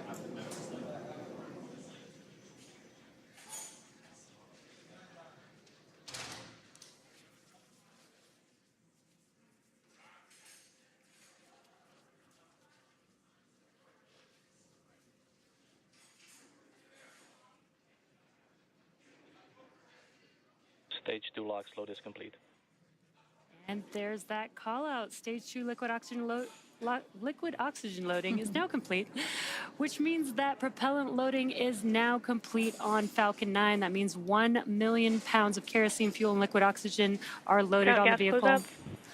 And gas closeouts are in work now, and you can see some of those white clouds on your screen. That is us venting out the liquid oxygen lines from the transporter erector, and when that cold gas meets that warmer ambient air, it turns into condensation, almost like what you see when you get condensation on a cold glass of water. We're coming up on T-1 minute where the internal flight computers will take over the launch countdown. Falcon 9 is in startup. And there we heard in startup. So next up will be the go from Launch Director for SpaceX. This means that Falcon 9 will be ready for liftoff. Let's get ready to hear the go from SpaceX Launch Director for launch tonight. LD is go for launch. And there we hear the LD is go for launch, targeting a T0 at 8:10:12. T-minus 30 seconds. Range is go and weather is go.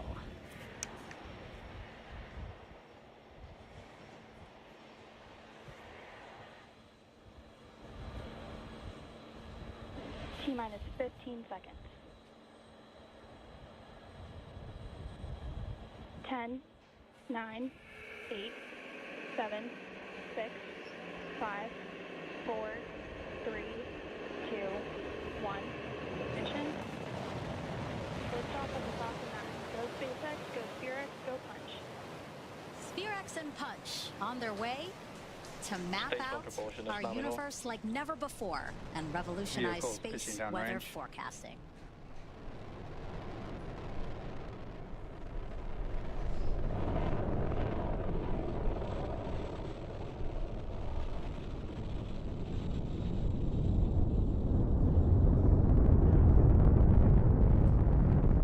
We are T plus 30 seconds into flight, and we are currently firing all 9 of those M1D engines.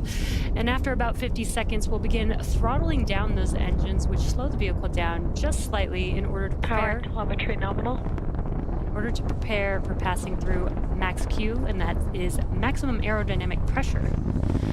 That's the largest structural load that the vehicle will see during ascent, so slowing the vehicle down. Vehicle supersonic. Slowing the vehicle down will reduce some of the loads that it experiences through max Q. That's coming up here in a few seconds. Max Q. Right on time. And now we have a few events that are coming up in quick succession, so we want to lay them out for you really quick. It's going to start with main engine cutoff. That's MECO, and that's when SpaceX shuts down all of its 9 engines on its first stage, which we are getting a great view down the pipe right there. Shortly after that, Stage 1 and 2 will separate from each other, and then seconds later, the first stage will flip back towards Earth, while the second stage will continue on, igniting its MVAC engine. Now that call out is Second Engine Start 1, or SE1, and this burn will last about 6 minutes. After that, the boost back burn on the first stage to put it back on a trajectory towards landing zone 4, which again is back here at Vandenberg, just about 1,400 feet from where Falcon launched from in the first place. Wow, look at that shot. All Merlin engines firing right there, and we have such a great live shot of it.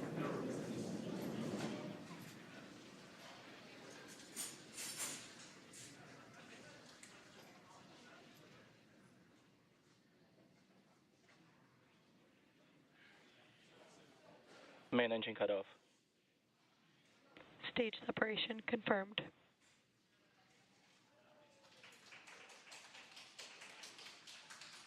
MVAC ignition.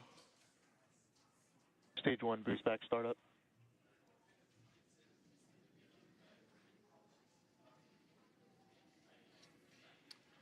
Coming up next, we will see fairing deploy, and that's when the 2 fairing halves will separate and expose SPHEREx and Punch to the atmosphere of space. SpaceX will attempt, they will actually retrieve those fairings back downrange on Go Beyond once they get back to Earth.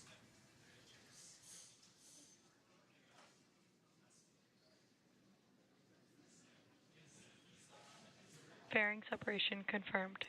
There we hear fairing deployment confirmed, and what you see on the screen is the fairing separating and showing SPHEREx and Punch on their way to space.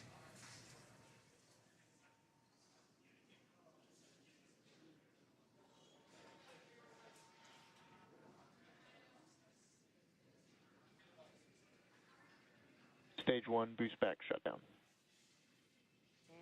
There you see on your screen and heard that call out that the boost back burn is concluding on the first stage vehicle. That's the first of 3 burns that it needs to make its way back down to Earth.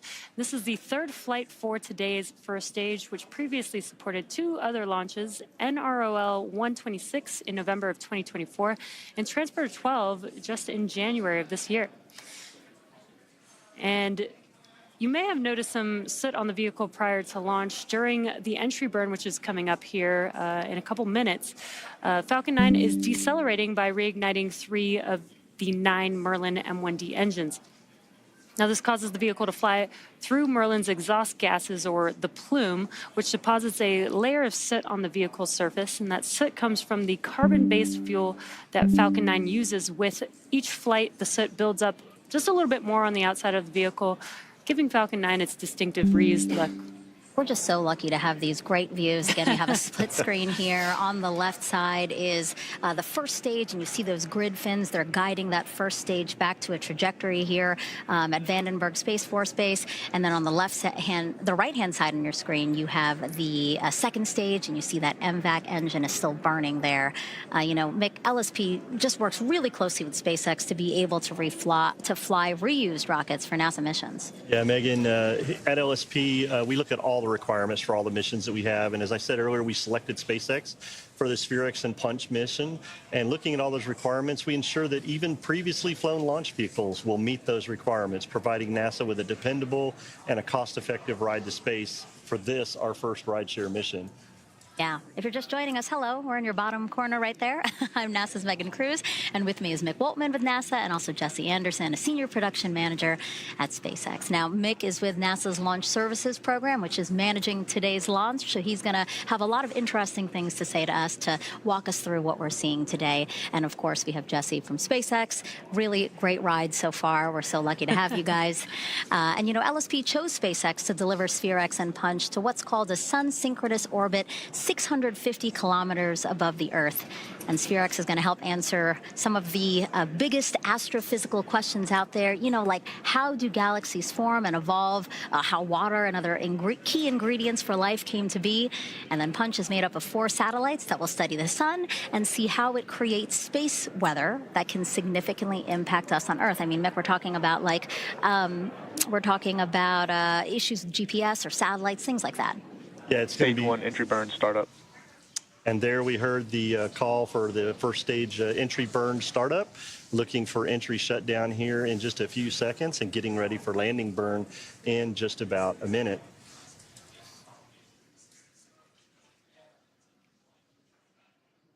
Stage 1 entry burn shutdown. There we have Jesse, confirmed engine shutdown for the entry burn. But back to what you were saying, Megan, about the science of the mission. I know Farah is sitting there looking. We are so happy that we got liftoff tonight. But you know, the most important thing about these 2 missions is exactly what you were talking about. Once we get them deployed, the science that they will have to be able to help us here on Earth with some of the things we want. The spectral map of the universe will be incredible. And that solar wind and solar... Stage 1 FTS has saved. Flight termination system has been saved. Stage 1 really good news. transonic. And it sounds like stage 1 is on its way back. So that science is very important to us here on Earth. So we're looking forward to getting these deployed this evening. We do have the landing burn coming up here in a few seconds. That'll be a single engine burn and the last burn that the vehicle needs to land. Stage 1 landing burn. There's that call out. Landing burn has begun. Let's watch as Falcon 9 touches down on landing zone 4E.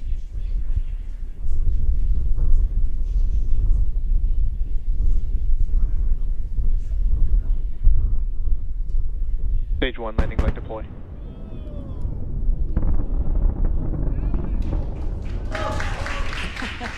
And such an awesome view of Falcon 9 touching down Stage 1 landing confirmed. On landing zone 4E, confirming the 3rd landing for this booster. We had applause here on the factory room floor. It's a fun place to see. You know, it would have been cool to see it at Vandenberg, but this was pretty cool, too. Yeah, I was going to say I love the launches, but you know what? I love the way SpaceX makes landing look easy, too. Stage 2 FTS has saved. It's still one of my favorite parts, as many times as we've seen it.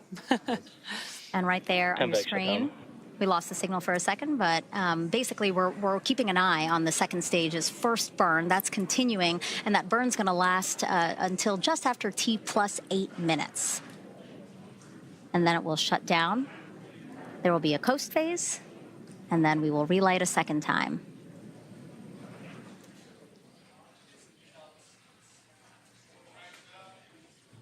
All right, so again, first burn out of the way. We will see a second burn later. That's going to happen around T plus 39 minutes. We hope that you stay with us to see the deployment of both SPHEREx and Punch. But for now, we're going to send it back to Raquel and Farah, because I know Farah is probably cheering right now. Yes, absolutely. You are correct. Absolutely. If you're just joining us, I'm NASA's Raquel Villanueva, joined by Farah Alibay, bringing you live launch coverage from Vandenberg Space Force Base along the central coast of California. And just over 9 minutes ago at 8:10 p.m. Pacific time, we watched as a SpaceX Falcon 9 rocket lifted off. And Farah, I think that is the happiest you've ever been, and I've known you for years. Oh, yeah. I mean, I'm so happy that we're finally in space. And of course, we still have to get through separation. But oh my gosh, being in this building, everything was shaking. But Mick will be jealous, because really that sonic boom as it was landing, it caught me by surprise. It was very loud. It shook the entire building we were in right now. How does it feel now to have it off the ground? We still have, a good 30 minutes to go before we separate. So we still have to hold on for that. But it feels really great to have SPHEREx in space. We saw a peak at the photon shields when the fairing separated, and I saw she was all in one piece, so we're good to go. Fantastic. The rocket is flying two important missions today. One is your SPHEREx, a space telescope that will create the most colorful 3D map of the cosmos ever, and Punch, 4 small satellites that will study how the sun's outer atmosphere turns into the solar wind that fills our solar system. So I have a little pop quiz for you, Farah. Do you know what each of those missions stand for? Let's start with yours. SPHEREx is the spectrophotometer for the history of the universe, epoch of reionization, and ISIS. Oh my gosh, I'm ISIS Explorer. Got it, yes. It was a close one, but you got it. And now how about Punch? It's the polarimeter to unify the corona and the heliosphere. That one's easy. Well, great. That was an A+ for you there. Before its journey in space, SPHEREx had to go comprehensive testing. Farah was there for the whole process and will give us a behind-the-scenes look. This is the clean room where SPHEREx is being built and tested. We call SPHEREx our small but mighty mission because it has some really ambitious science goals. The first is that we're trying to look back in time to see what happened in the first second after the Big Bang. We also want to understand how galaxies have evolved throughout history. And finally, we're looking for water and other basic ingredients for life in the places where stars and planets are forming. BAE Systems partnered with JPL in the design and development of SPHEREx. BAE Systems was responsible for the integration and test of the spacecraft bus, which is everything below this metal ring you see around the center of the observatory. In addition, BAE Systems built the telescope that's at the center of the SPHEREx observatory. The SPHEREx observatory is really 2 pieces. There's the bottom part that we call the spacecraft, and that's really the guts of the whole thing. It has the computer, the telecom system, the control system, the solar array on the backside, and then the top part is the payload. The payload consists of the telescope itself, the thing that takes the images. The telescope is at the heart of how SPHEREx will observe the entire night sky. And then these cones are thermal shields that help us keep the telescope cool. The SPHEREx telescope and the detectors are required to be very temperature stable during their observations in order to collect that science data. And they lend this very distinctive structure to a spacecraft, one that I haven't seen before in my career. So our spacecraft is built in the clean room, but we can't do all of our testing in there. We actually have different facilities that help us mimic the different environments that the spacecraft is going to see in space. The first facility that we get to when we come out of our clean room is the thermal vacuum chamber. Here at BAE, it's called Titan. It's a special chamber where we can lock in the spacecraft, pull out the atmosphere, and mimic the vacuum of space. It also can mimic the hot and the cold of space. So if you can imagine, when SPHEREx is on orbit around Earth, it's going to see the sun, but also eclipses, so it gets really hot and really cold. And we can mimic all of that in that special chamber. Down the hall over there, beyond the curtain, are 3 more facilities. The first is the Fiesta area. That's where we do our acoustics testing. It's a whole big party for the spacecraft. We surround the spacecraft with these giant speaker stacks, and we blast sound at it, the same sound that it's going to see when it launches into space. Behind it is the vibration lab. That's a special table where we bolt down the spacecraft and shake it in all sorts of different directions, mimicking the shaking that it's going to go through when it's launching on that rocket. And then there's the electromagnetic interference and compatibility test. It's a really quiet room that absorbs all the sound, and we put the spacecraft in there and make sure that all of its components, they all emit radio frequencies. We'll make sure that they can all live in the same environment and they don't interact with each other in a weird way. There's one last test that happens here in the clean room, and it's called the separation shock test. What we do there is that we take the spacecraft and we mount it to the payload adapter ring. We then lift up the whole stack and mimic the separation that happens between the rocket and the spacecraft. When that happens, there's this big shock event, so we want to make sure that the spacecraft survives that and also that all the pieces fit together.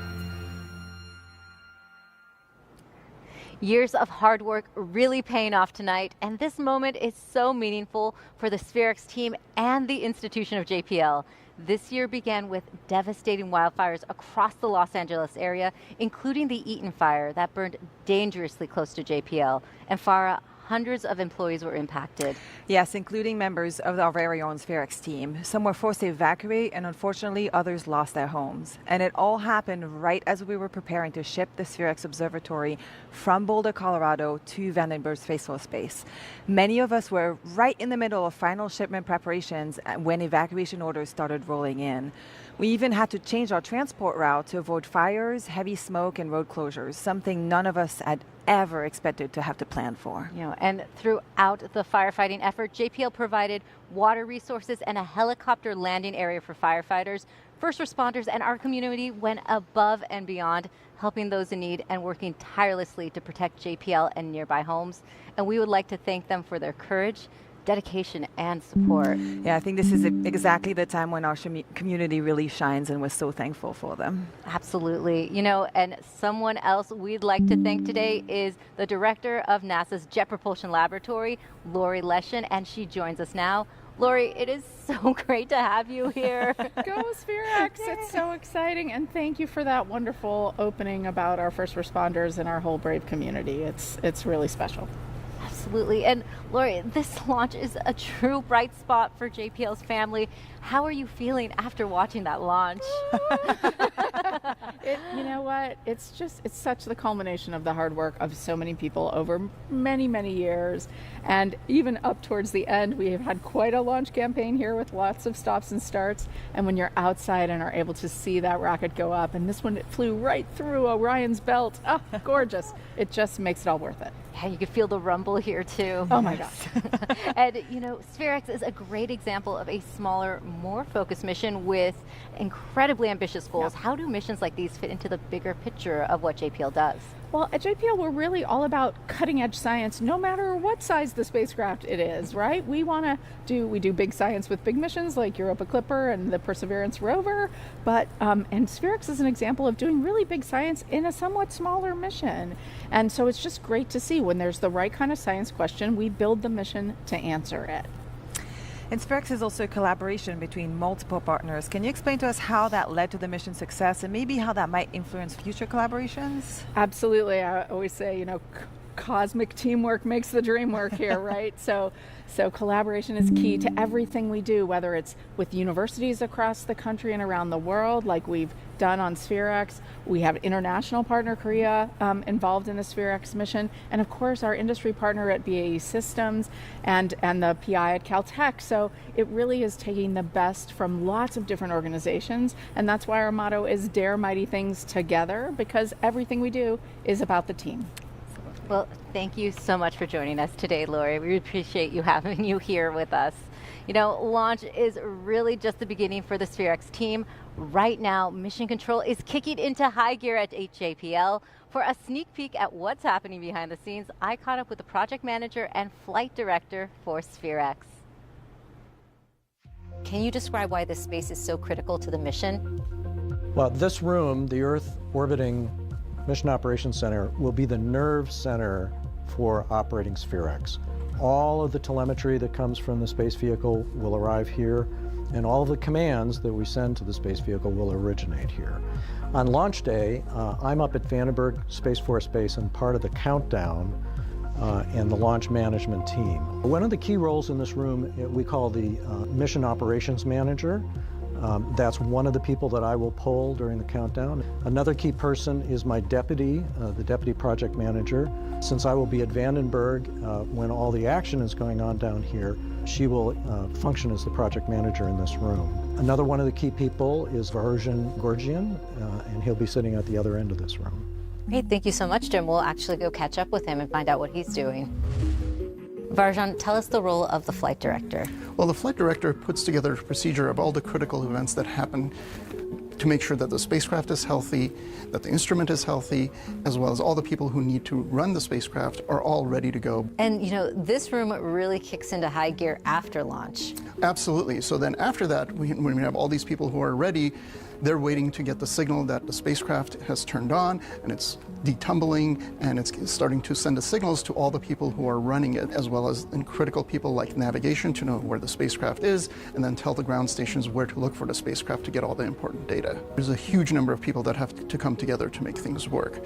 In this case, we have BAE Systems, which built the spacecraft and the telescope. They're going to be here to monitor all that to make sure it's healthy. We have people from Caltech who built the camera, which is going to be giving us our critical data. They're going to be here, as well as all the other people from JPL who are bringing this together to make sure that it all works together. And finally, can you tell us about a fun tradition we have here at JPL that involves some Lucky Peanuts? Oh, absolutely. So the Lucky Peanuts have been involved with JPL's exploration of space from the very early days, and so we always think of them as a valuable tradition to make things go well. Now, we also actually have some Lucky Peanuts here with us, and I have seen Farah snack on them all the way here. Definitely, we need a little bit more of that good luck for separation coming up. I'll take us through separation. And now let's send it back to Jesse Anderson in Hawthorne with a look at SpaceX's history of supporting the next generation of space exploration with NASA.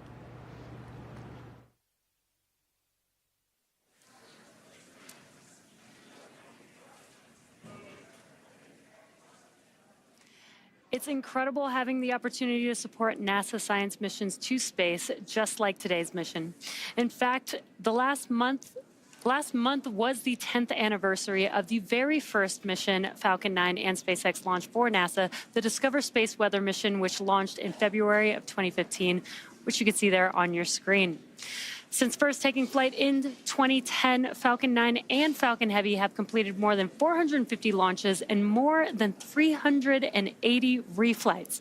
As the first orbital-class rocket capable of reflight, Falcon 9 has helped drive down launch costs while increasing flight cadence, making space more accessible for all types of missions.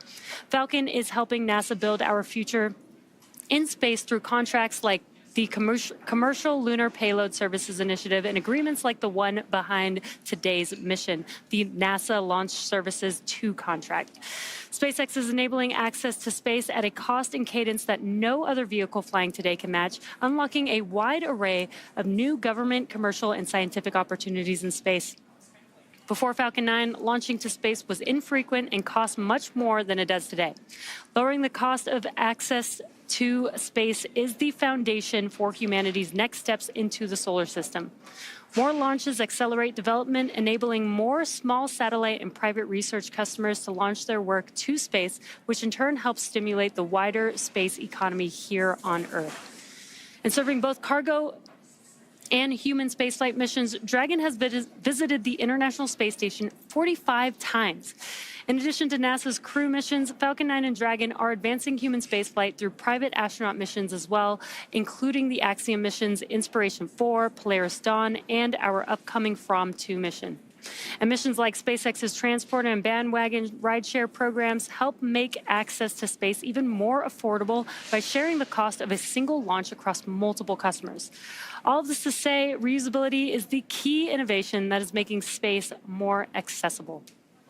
Now, we are T plus 23 minutes into today's mission, and in a few minutes, in about 15 minutes or so, we will be reigniting that second stage to continue the journey with SPHEREx and Punch. We'll send it back to Raquel. Thank you, Jesse. Punch, along with students from the University of Colorado Boulder, are bringing ancient solar observations to life. Their project, Solar Stones, transforms historic petroglyphs into art. Let's take a look at how it's connecting the past to modern science.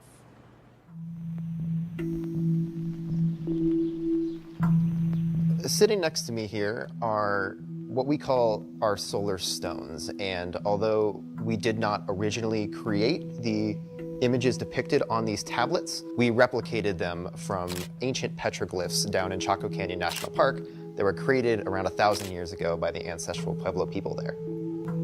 So this over here is the final version of our tablet, and it is a depiction of what we believe is a total solar eclipse around the year 1097. And the reason we believe that is because looking at this, it has all the telltale signs of an eclipse. It has an occultation in the center, where the moon would be blotting out the sun, this very circular shape. It has the solar corona out and along the sides, and up here on the top is what is believed to be a reflection of Venus. While these tablets would be really good for any learner, we collaborated with the Colorado School of the Blind so that we could make these tablets accessible to low vision learners. Space is typically a very visual field. You look up at the stars, you look at pictures of space, but if you can't see that, then you're pretty much completely blocked out from being able to study this and be able to understand this part of history. And so this way we have an exhibit that people can learn from if they are sighted or not sighted. It took a lot of time to figure out how much detail we needed, how deep the objects needed to be, what textures we needed to use.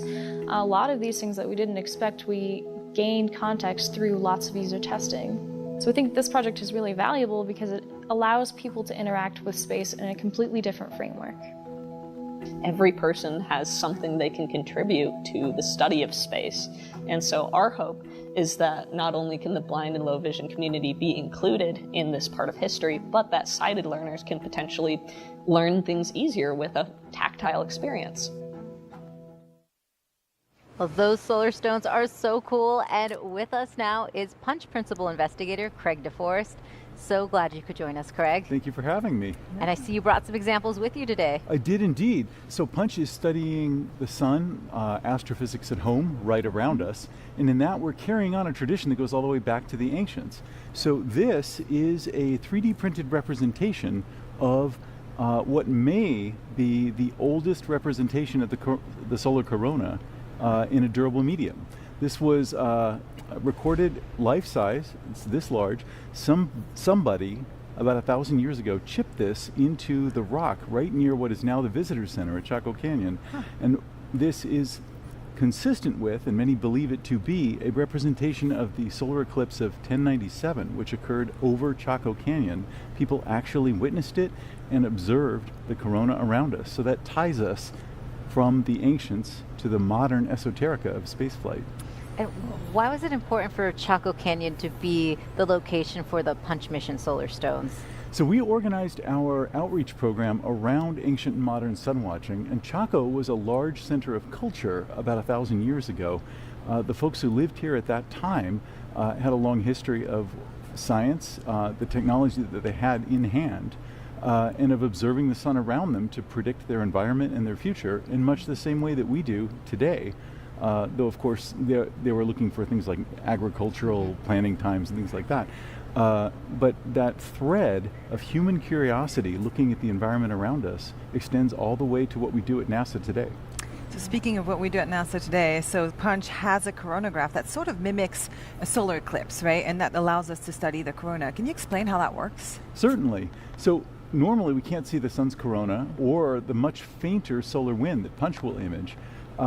And the reason for that is the sky is too bright. The sun is very bright in the sky is very bright. We normally can't see the corona unless the moon blocks the sun out. When we're standing in the shadow of the moon, we can see around the planetoid to see the solar corona extending out into space. But that doesn't stop. That extends all the way out and washes over the Earth. So Punch is in space. We can, instead of the moon, apply a very carefully crafted piece of metal to cast a shadow on our camera and allow us to see the corona 24/7 around the clock. Wow. And we really appreciate your expertise. We have some Punch questions coming in for viewers. Do you mind if we answer a few right now? Let's do it. All right, let's see what we have here. We have Rosanelle Acosta on YouTube wants to know, how does the satellite improve our ability to predict phenomena such as solar storms and their impact on Earth? So Punch will allow us to forecast space weather much better than we can now. Right now, we look at the space near the sun, the corona, and observe storms forming and leaving the sun. They streak out across the solar system at 1,000,000 miles an hour or more. And then we extrapolate all the way across the void to our planet. We don't have a way of measuring them in transit. So with Punch, we'll be able to track them in 3D as they make the entire journey to the Earth. So that's very similar to what we see if you saw the weather report earlier. We always look at those geosynchronous images of the Earth to track weather storms as they cross the face of the planet. We hope to do the same type of thing for space weather forecasting, where we can track the storms rather than just taking samples here and there. Well, Farah loves weather forecasting now, so she'll be tuning in for that. Kelly on Instagram wants to know, why is Punch a constellation of satellites? So Punch is a constellation because we want to look out from the sun in all directions, up to 45 degrees from the star. That's a 90-degree field of view. It would go from the horizon to the zenith. We had to get our spacecraft close to the ground stations because we wanted to radio a lot of data back to the Earth. That meant there was an enormous planet in the way. So we had to make the instrument as large as the planet to look out in all directions. The only way to do that was to mount it on 4 spacecraft. Yeah, makes sense. All right, Craig, thank you so much for your expertise. We really appreciate it. And we will be taking more questions later on the broadcast, so keep them coming using the hashtag AskNASA. And as we approach SPHEREx spacecraft separation, Farah, let's check back in with Megan, Mick, and Jesse.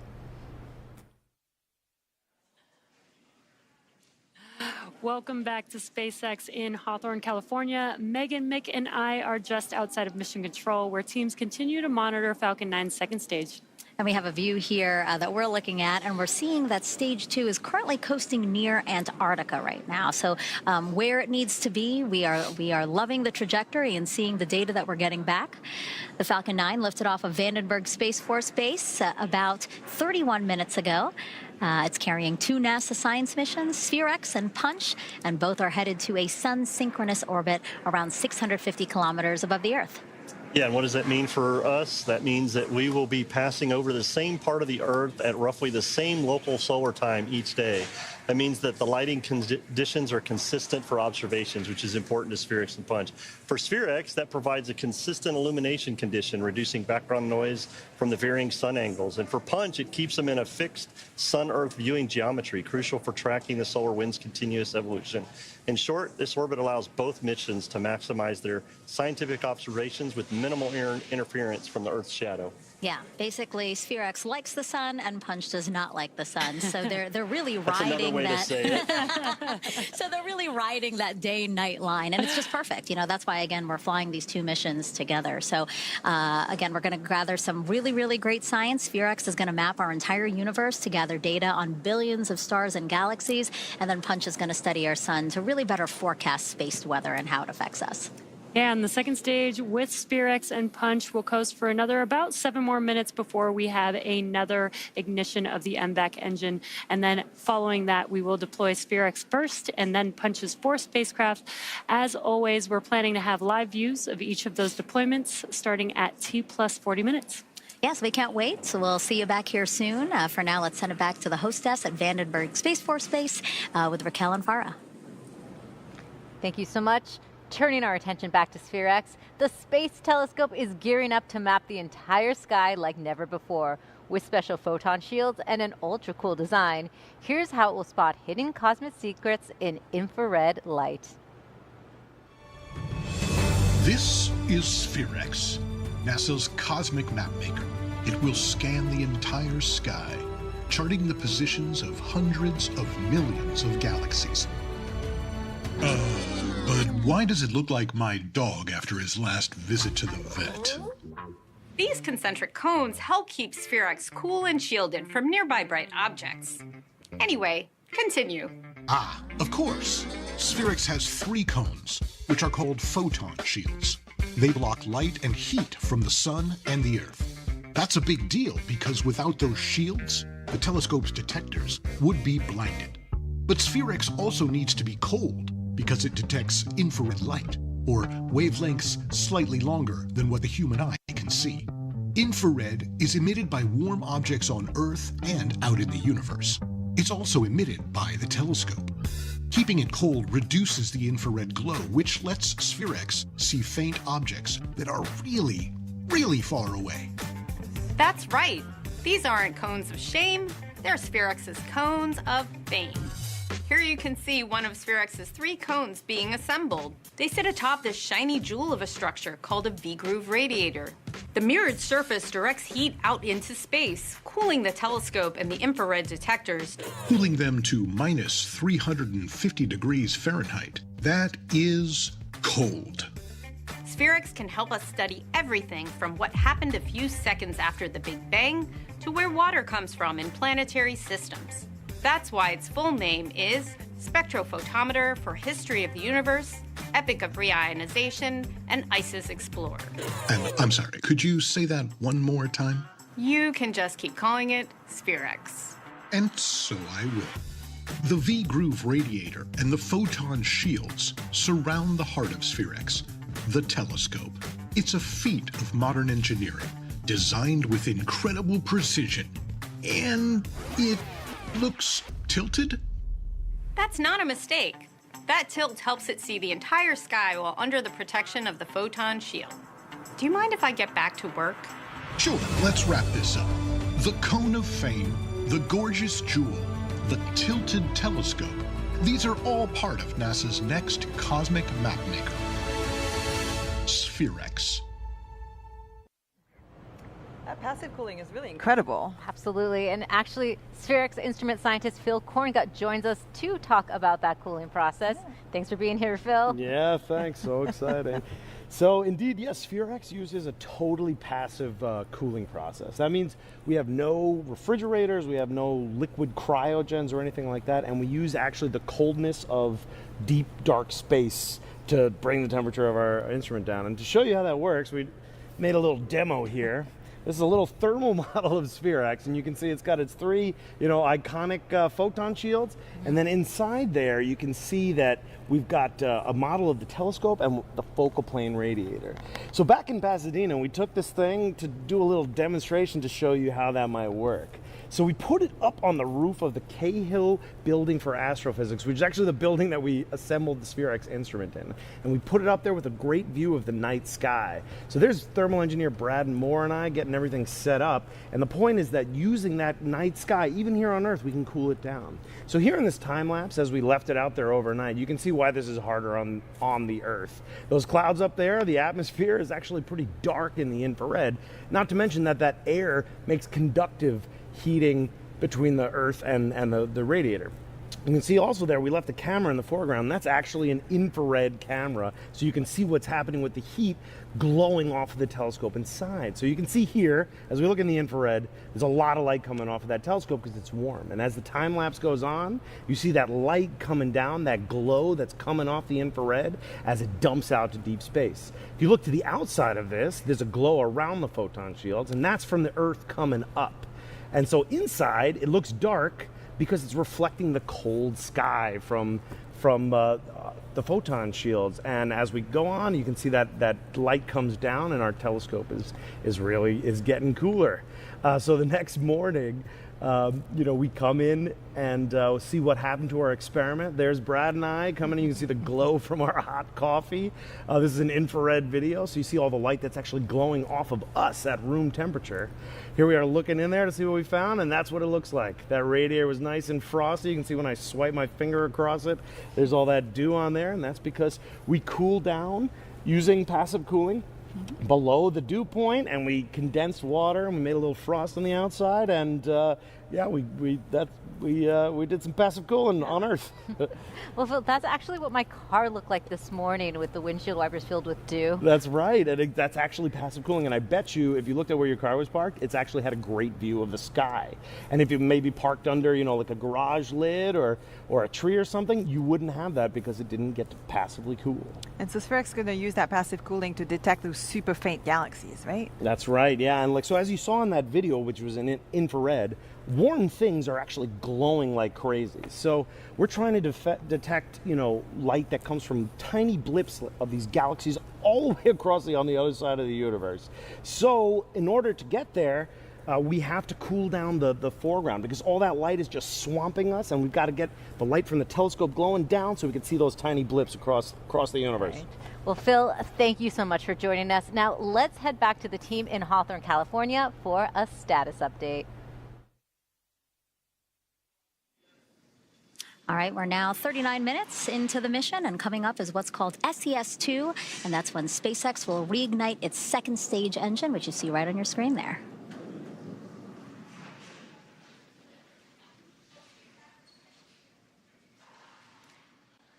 Yeah, we are expecting that SES-2, this is the second burn for this mission to ignite. There it is, right on time. You can see that there on your screen. Now this is about a 50-second burn for this burn.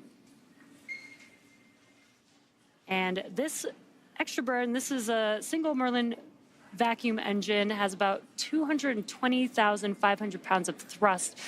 And burning just for about 50 seconds doesn't seem like much, but it's just enough to take the second stage with the payloads attached to its targeted drop-off orbit. That's exactly right, Jesse. This burn will put SPHEREx and Punch exactly where we need to be, getting ready for SPHEREx deployment. An exciting time. I know Farah is looking forward to that one. So are we, but things continue to look good.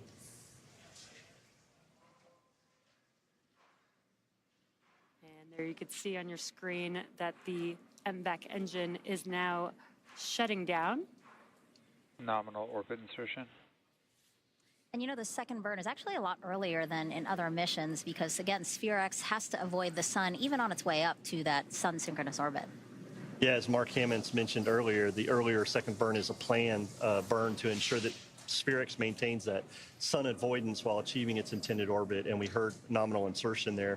This timing helps prevent the exposure to excessive solar radiation, keeps our thermal conditions that we just heard about within our limits, and ensures that proper instrumentation performance on the spacecraft, getting ready for this trajectory and separation. And we did have a confirmation of second engine cutoff as well as good orbital insertion, as Mick called out there.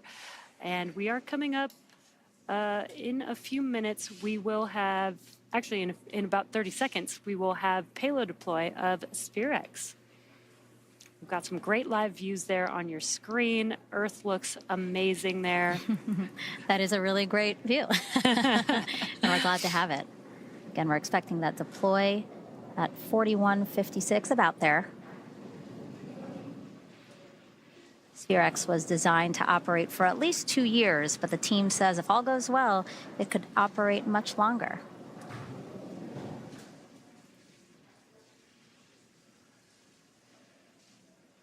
Expecting deployment here in just a few seconds. SPHEREx separation confirmed. And there we heard the call out, and now you can see that there on your screen. SPHEREx is drifting away from Falcon 9's second stage, confirming deployment. Woohoo! It took everything in me not to talk over you and go, yay! So exciting. Are you kidding? Farah is at the hostess right now, jumping up and down. I'm sure. Yeah, again, great live views. It's always nice to see. And again, this is a great opportunity for the spacecraft team to see it happen in real time. So now the spacecraft has a 3-minute pass over a ground station in Antarctica. You might have heard it mentioned a couple of times in the broadcast. Troll is what that ground station is called. And the team hopes to confirm an initial signal with the spacecraft. Yeah, that initial signal will primarily be gathering engineering data for its health and status at this time. And once they confirm that and that it's ready to be operational, SPHEREx will then transition into its science phase, starting with calibration and test observations over the next few days or weeks that Farah had mentioned, and another pass over another ground station in Norway at about T+80 minutes. So about 40 minutes from now, they will start working on that and confirm that everything looks great on SPHEREx. So we're just waiting to hear that initial engineering data check from on AOS for SPHEREx, where they start receiving that engineering data just to make sure everything is good there at Troll. Those iconic cones around the spacecraft, again, you can still make it out as it gets farther and farther from the second stage. But actually, let's take a look inside the Mission Directors Center. So that is one of the rooms that we have at Vandenberg Space Force Base. And sitting inside there, we have NASA personnel, but we also have SPHEREx and Punch personnel. Actually, if you look at the front row of your screen, directly to the right of the aisle, that is Jamie Bach, and he's the principal investigator for SPHEREx. I don't know about you guys, but I'm going to be looking at him for a reaction. I don't know. I'm going to be looking at that whole room. I think they're going to be just as excited as he everybody. Waved. I think he heard us. You're watching. We're watching him. He's watching us. Yeah, we're waiting for that initial AOS for that engineering checkout, and that team in the Mission Director Center there at 836 at Vandenberg Space Force Base, I know is excited to see this deployment also. Yeah, and he's in that first row. He's joined by some more spacecraft team members, as well as from some leadership at JPL. So really glad to just see the whole team there, waiting for again this important milestone. Again, we have this 5-minute or this 3-minute pass with this ground station. So anywhere in this time, if we're able to get a hi, hello, quick acquisition of signal, that would be a great sign for the team, and then those subsequent passes over different ground stations, again, Norway as well as Alaska, Fairbanks, Alaska, will give them an opportunity to get even more information and more data from the spacecraft. Beautiful views from second stage there. Second stage performed very well tonight. Still continuing its mission with that second burn. We still have Punch on board, and things looking great there as second stage continues to coast. Yeah, Mick, some of my favorite things about launch is really the views from space that you don't get to see from down here, but we get to see it from the spacecraft out in space during these missions. And these were some incredible views tonight. Yeah, it really puts into perspective, you know, what we're doing here. We are sending spacecraft that do incredible science out into an orbit around the Earth, and all the data that's collected. You know, this is science that touches all different kinds of disciplines. Specifically for SPHEREx, right? It's again just being able to see and map our universe in a way that we've never done it before. It's going to really answer some of astrophysics' biggest questions. And then for Punch, studying our sun and understanding how it can affect us in terms of space weather, comms going down, telecommunications, satellites, things like that, all affected by space weather. So Punch is really going to help us understand how to better predict when space weather might affect us.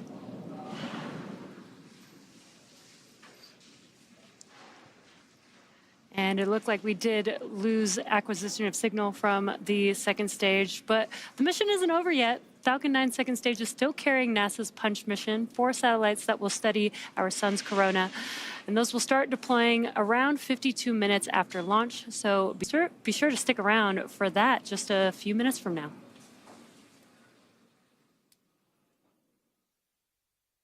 Thank you so much, Megan, Mick, and Jesse. And Farah, what is next for SPHEREx? So, of course, we would have liked to hear from it right now, but this, it's a very short pass, as you heard, and so the SPHEREx is continuing to orbit around the Earth. It's getting itself into the right configuration. It's going to go over another ground station called Svalbard up in Norway in about 40 minutes, so we'll hopefully hear from it then. And so we'll be anxiously waiting to hear from her and to tell us that she's doing well in space. Well, thank you so much for that update, Farah. And joining us now is project scientist Olivier Doré. Olivier, thank you so much for joining us. Pleasure. So Olivier, tell us, SPHEREx is taking a 3D map of the universe, right? How and why is it doing that? Yeah, that's a very good question. Thanks, Farah. And this question is really at the core of SPHEREx mission goals and also its design. So let me start with the why. And to explain you the why, I will use this crystal ball here. And don't worry, I'll use a crystal ball to explain the past and not to predict the future. So, but if you look closely at this crystal ball here, what you see inside, you see all kind of small filamentary structures, elongated structures that connect and intersect. Some kind of three-dimensional spider web. So this turned out to be a really good visualization or representation of how galaxies are distributed throughout the universe. And in fact, we call that the cosmic web. So what SPHEREx wants to do is make a three-dimensional map of the cosmic web over the whole sky. And the reason we want to do that is simply the fact that by making this map of the cosmic web over the whole sky, we can get very unique insight about the very first moment of the universe, when the universe was only a fraction of a second old. So that's really what we want to do. And so to get to the first part of your question, the how, so that we will do that by really mapping the whole sky in 102 colors. And so why do we want to use colors? It's very simple. So if you look at the sky, you take a picture, you will see exactly where stars and galaxies are. But if you want to know how far they are from you, if you really want to measure the third dimension, you need to use a color information. By using colors, you can really tell how far a galaxy is from. You can really tell the distance between you and a galaxy. And so you can construct, if you map the whole sky with these 102 colors, you can really construct all sky three-dimensional map of the cosmic web, and that's really what we want to do. And how does SPHEREx use color when mapping? Right. So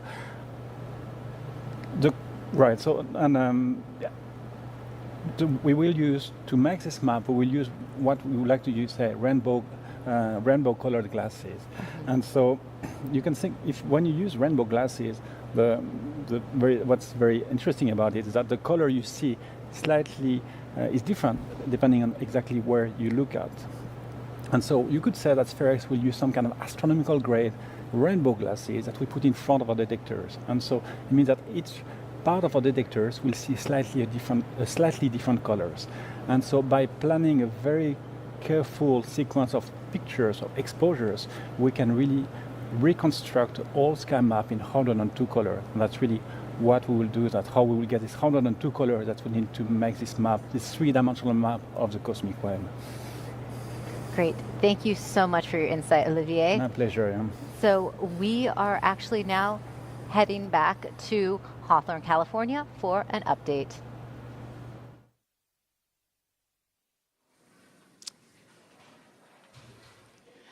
Thanks, Raquel.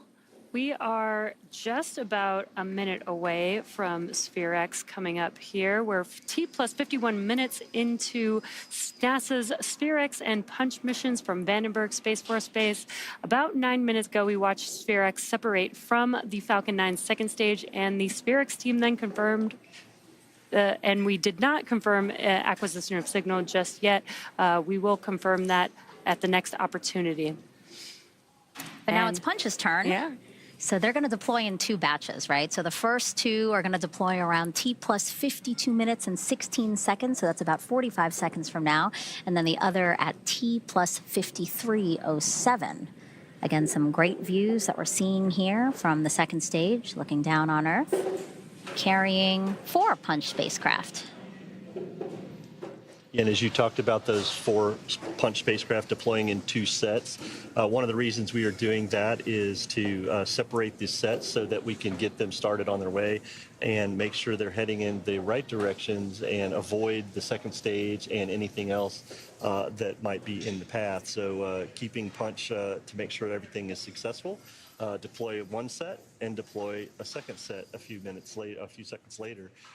That will help everything with deployment tonight and call this mission to an end, getting Punch on its way for its science. 2, separation confirmed. Wow, look at that. To actually see them, that's great. And we heard that call out, and that is amazing. Yeah. Punch drifting away from the Falcon 9 second stage. That is the first of 2 payload deployments, and we are expecting the next one coming up in just about 30 seconds or so. Yeah, I'll tell you, seeing that that was just as incredible as seeing SPHEREx separate. Those 2 satellites separating, and then the next two coming up, getting that constellation out there so Punch can do their science. That's very important, and I know the Punch team is looking forward to that. Yeah, and we are deploying these in a bit of a different orientation from SPHEREx. We did see SPHEREx drift away very slowly from the second stage, and these Punch payloads are going in a different direction. So, Wi-Fi 1 and 3 separation confirmed. Look at that. That is amazing. That is just incredible. Yeah, the second batch right there. It is really cool to see. And again, I just know that the spacecraft teams really appreciate this opportunity to see this happen in real time. So what an incredible, incredible view. All right, so the Punch team is going to have to wait a bit longer to confirm their acquisition of signal for both sets of spacecraft. Mick, can you talk to us about when they expect to be able to confirm signals? Yeah, the Punch team will have to wait about 30 minutes, Megan, to acquire signal from one of the spacecraft. Now that we have separated them successfully and things look great, this will help to confirm the signal for all four. Or they'll hope to confirm the signal to all four satellites within an hour after separation today. So a little bit more time for the Punch team to verify everything is good, but it was awesome to see separation tonight and Punch on its way. Yeah, it's again important to mention that, again, 4 separate spacecraft, we will have to acquire signal with each of those spacecraft. But again, they're hoping to acquire signal with all of those four spacecraft. That's a tongue twister, 4 spacecraft within an hour from now, which is when we just separated. So we will not be able to cover that live for you guys, but we will be updating our social media. And you can also check out blogs.nasa.gov/punch. Yeah, and these views have been so incredible. It has been such an exciting mission so far. And this really is just the beginning of the journey for SPHEREx and for Punch. I know we've been live for about 55 minutes with this mission, but this is the beginning of the journey, of a very long journey for both missions. Both spacecraft doing some great science, as we've heard throughout the show, with the mapping of our universe and the solar wind studies and all. And I got to tell you, looking at the shots on the screen, I'm kind of thankful to Farah and the team for the sun avoidance requirement, because we are seeing some great views of Earth from our second stage here, and as we have deployed these satellites. It's just amazing to see these live views from space, as you mentioned earlier, Jesse. Yeah, and like you just mentioned, sometimes we get a lot of sun glare into the camera on the second stage vehicle, but because we are avoiding the sun, just like you said, we have some epic views of Earth there. They look so clear. It's incredible. What am I trying to say? Like the pixels that we can get from being so far away from Earth. It is just incredible. Yeah. And again, if you're just joining us, you're listening to me, Megan Cruz, and this is Jesse from SpaceX, who was just chatting, and then the only guy on here, so you know when he's talking, that's Mick Woolman, also from NASA. And the three of us are at Hawthorne, and we're commentating through some of the incredible views that we're seeing from space right now. You know, a couple of minutes ago, we saw the SPHEREx spacecraft deploy from the second stage, and then a few minutes after that, we saw in 2 batches all 4 Punch spacecraft also deploy. So it's been really great being able to commentate through this and be able to share this with the public. But for now, let's send it back to Raquel and Farah. Well, thank you for that update, Megan, Mick, and Jesse. So tonight, NASA's Launch Services Program has successfully launched SPHEREx and Punch. Joining us now is tonight's Assistant Launch Manager for NASA's Launch Services Program, Tim Dunn. Tim, another successful launch for NASA's Launch Services Program. How are you feeling in this moment? Well, Raquel, I'm feeling incredibly excited. Hopefully I'm representative of the team. I just left a building on North Vandenberg, the SpaceX Launch and Landing Center, where there was incredible positive energy after launch. And then I was on the phone with our NASA launch manager, Denton Gibson, on the ride down here. And we got spacecraft SEP of SPHEREx. And I could hear in the background the cheering and the yelling in that room. And I know it was replicated in the rooms here at Building 836 with all of the team present here at Vandenberg. You can probably hear far at that yeah, point. probably from the parking lot out there. Wonderful. So tell us what's next for LSP. Oh gosh, what's next? Well, let's see. We have some different missions this year. So this was what we call a full-up NASA Launch Services mission, and we've got 2 more of those this year, Farah. We've got one called IMAP in September, back from the Cape. Also with some ride shares, right? And it has ride shares on it also, yes, indeed. SWIFO and Carruthers will be the ride shares there. And then we come back to Vandenberg at the end of the year in November, and we launch another JPL mission, the Sentinel 6B mission. So we always love coming out here to Vandenberg and looking really forward to that. But also, scattered throughout the year, we have what we call our Vader missions. There are Class D, more risk-tolerant missions, maybe smaller spacecraft. But the first one up will be this summer, where we're launching a spacecraft to Mars, the Escapade mission. And that would go on the New Glenn rocket, which is Blue Origin's new rocket that successfully launched in January of this year. So looking forward to that one. And then we have a Tracers mission just ahead of that in the May timeframe, we believe, from Vandenberg here. And then we finish up in the September, October timeframe with 2 missions that look like they're going to ride together. The Pandora mission riding with the Thesis-2 mission. So we've got across the board, big spacecraft, small spacecraft, both coasts, just a lot of excitement in Launch Services program in 2025. Busy year for you. Yes, very busy, but that's a good thing. Yeah. Yes. All right, Tim, thank you so much for that. We actually have an acquisition of signal update from the team at Hawthorne. Well, we can. Here we go. All right, everyone, we are now 59 minutes, 51 seconds from liftoff. Again, we watched the Falcon 9 rocket lift off with 2 NASA missions. We had SPHEREx as well as Punch. We did watch all 5 spacecraft deploy from the Falcon 9 second stage. We had some great views of those, again, live. And then we are currently waiting on AOS for all 5 spacecraft. Mick, talk to us about the opportunities. You know, the spacecraft team for SPHEREx was hoping that we would be able to confirm a signal within the first couple of minutes after separation. But we did also know that's a short 3-minute pass. It's this next one that's a longer opportunity where they hope to really acquire that signal. Yeah, their next opportunity will be over the Fairbanks ground station, and they'll be looking for checking out SPHEREx and making sure things are healthy and looking good for SPHEREx as they get into getting ready for conditioning for science mission and all. But again, we did separate them very well into a proper orbit. Things looking good. Punch separated, and we're about 20 minutes, I think, from getting signal for the Punch team, and they'll start off receiving signal for 1, and then in about an hour get signal for all 4 to verify that Punch is good. And so the teams will be on console monitoring that and looking for that. And I'm sure that we will hear about that through our social media stuff, through NASA and that. But I will say tonight's launch was amazing. Seeing the separation of all 5 spacecraft was great. And, you know, this has been just an absolute great day to see this launch with everything that we've gone through for this mission.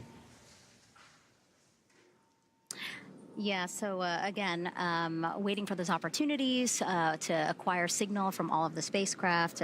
Again, we are looking at T plus around 80 minutes for the SPHEREx spacecraft, and then also for the Punch spacecraft. The first opportunity for at least one of them is about 74 minutes after separation. So again, a really great time. We were so happy to be here with you, Jesse.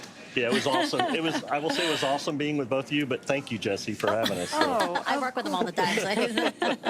No, it's been so great having you both here. I've had so much fun on this mission. And we'd also like to thank NASA for their trust in us and for being a frequent flyer with SpaceX.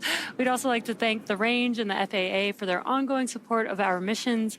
And we've got another busy year ahead of us, so check us out at SpaceX.com for up-to-date missions and schedules, and follow us at SpaceX on X for updates. All right, thank you guys so much again for tuning in, and we'll toss it back to the host desk now. Thank you so much. And we also have updates that will be coming in on go.nasa.gov. and blogs.nasa.gov/punch, blogs.nasa.gov/SPHEREx. And before we wrap things up, let's take one more look at tonight's Falcon 9 launch of SPHEREx and Punch. T-minus 15 seconds. 10, 9, 8, 7, 6, 5, 4, 3, 2, 1. Ignition. Liftoff of the Falcon 9. Go SpaceX, go SPHEREx, go Punch. SPHEREx and Punch on their way to map out our universe like never before and revolutionize space weather forecasting.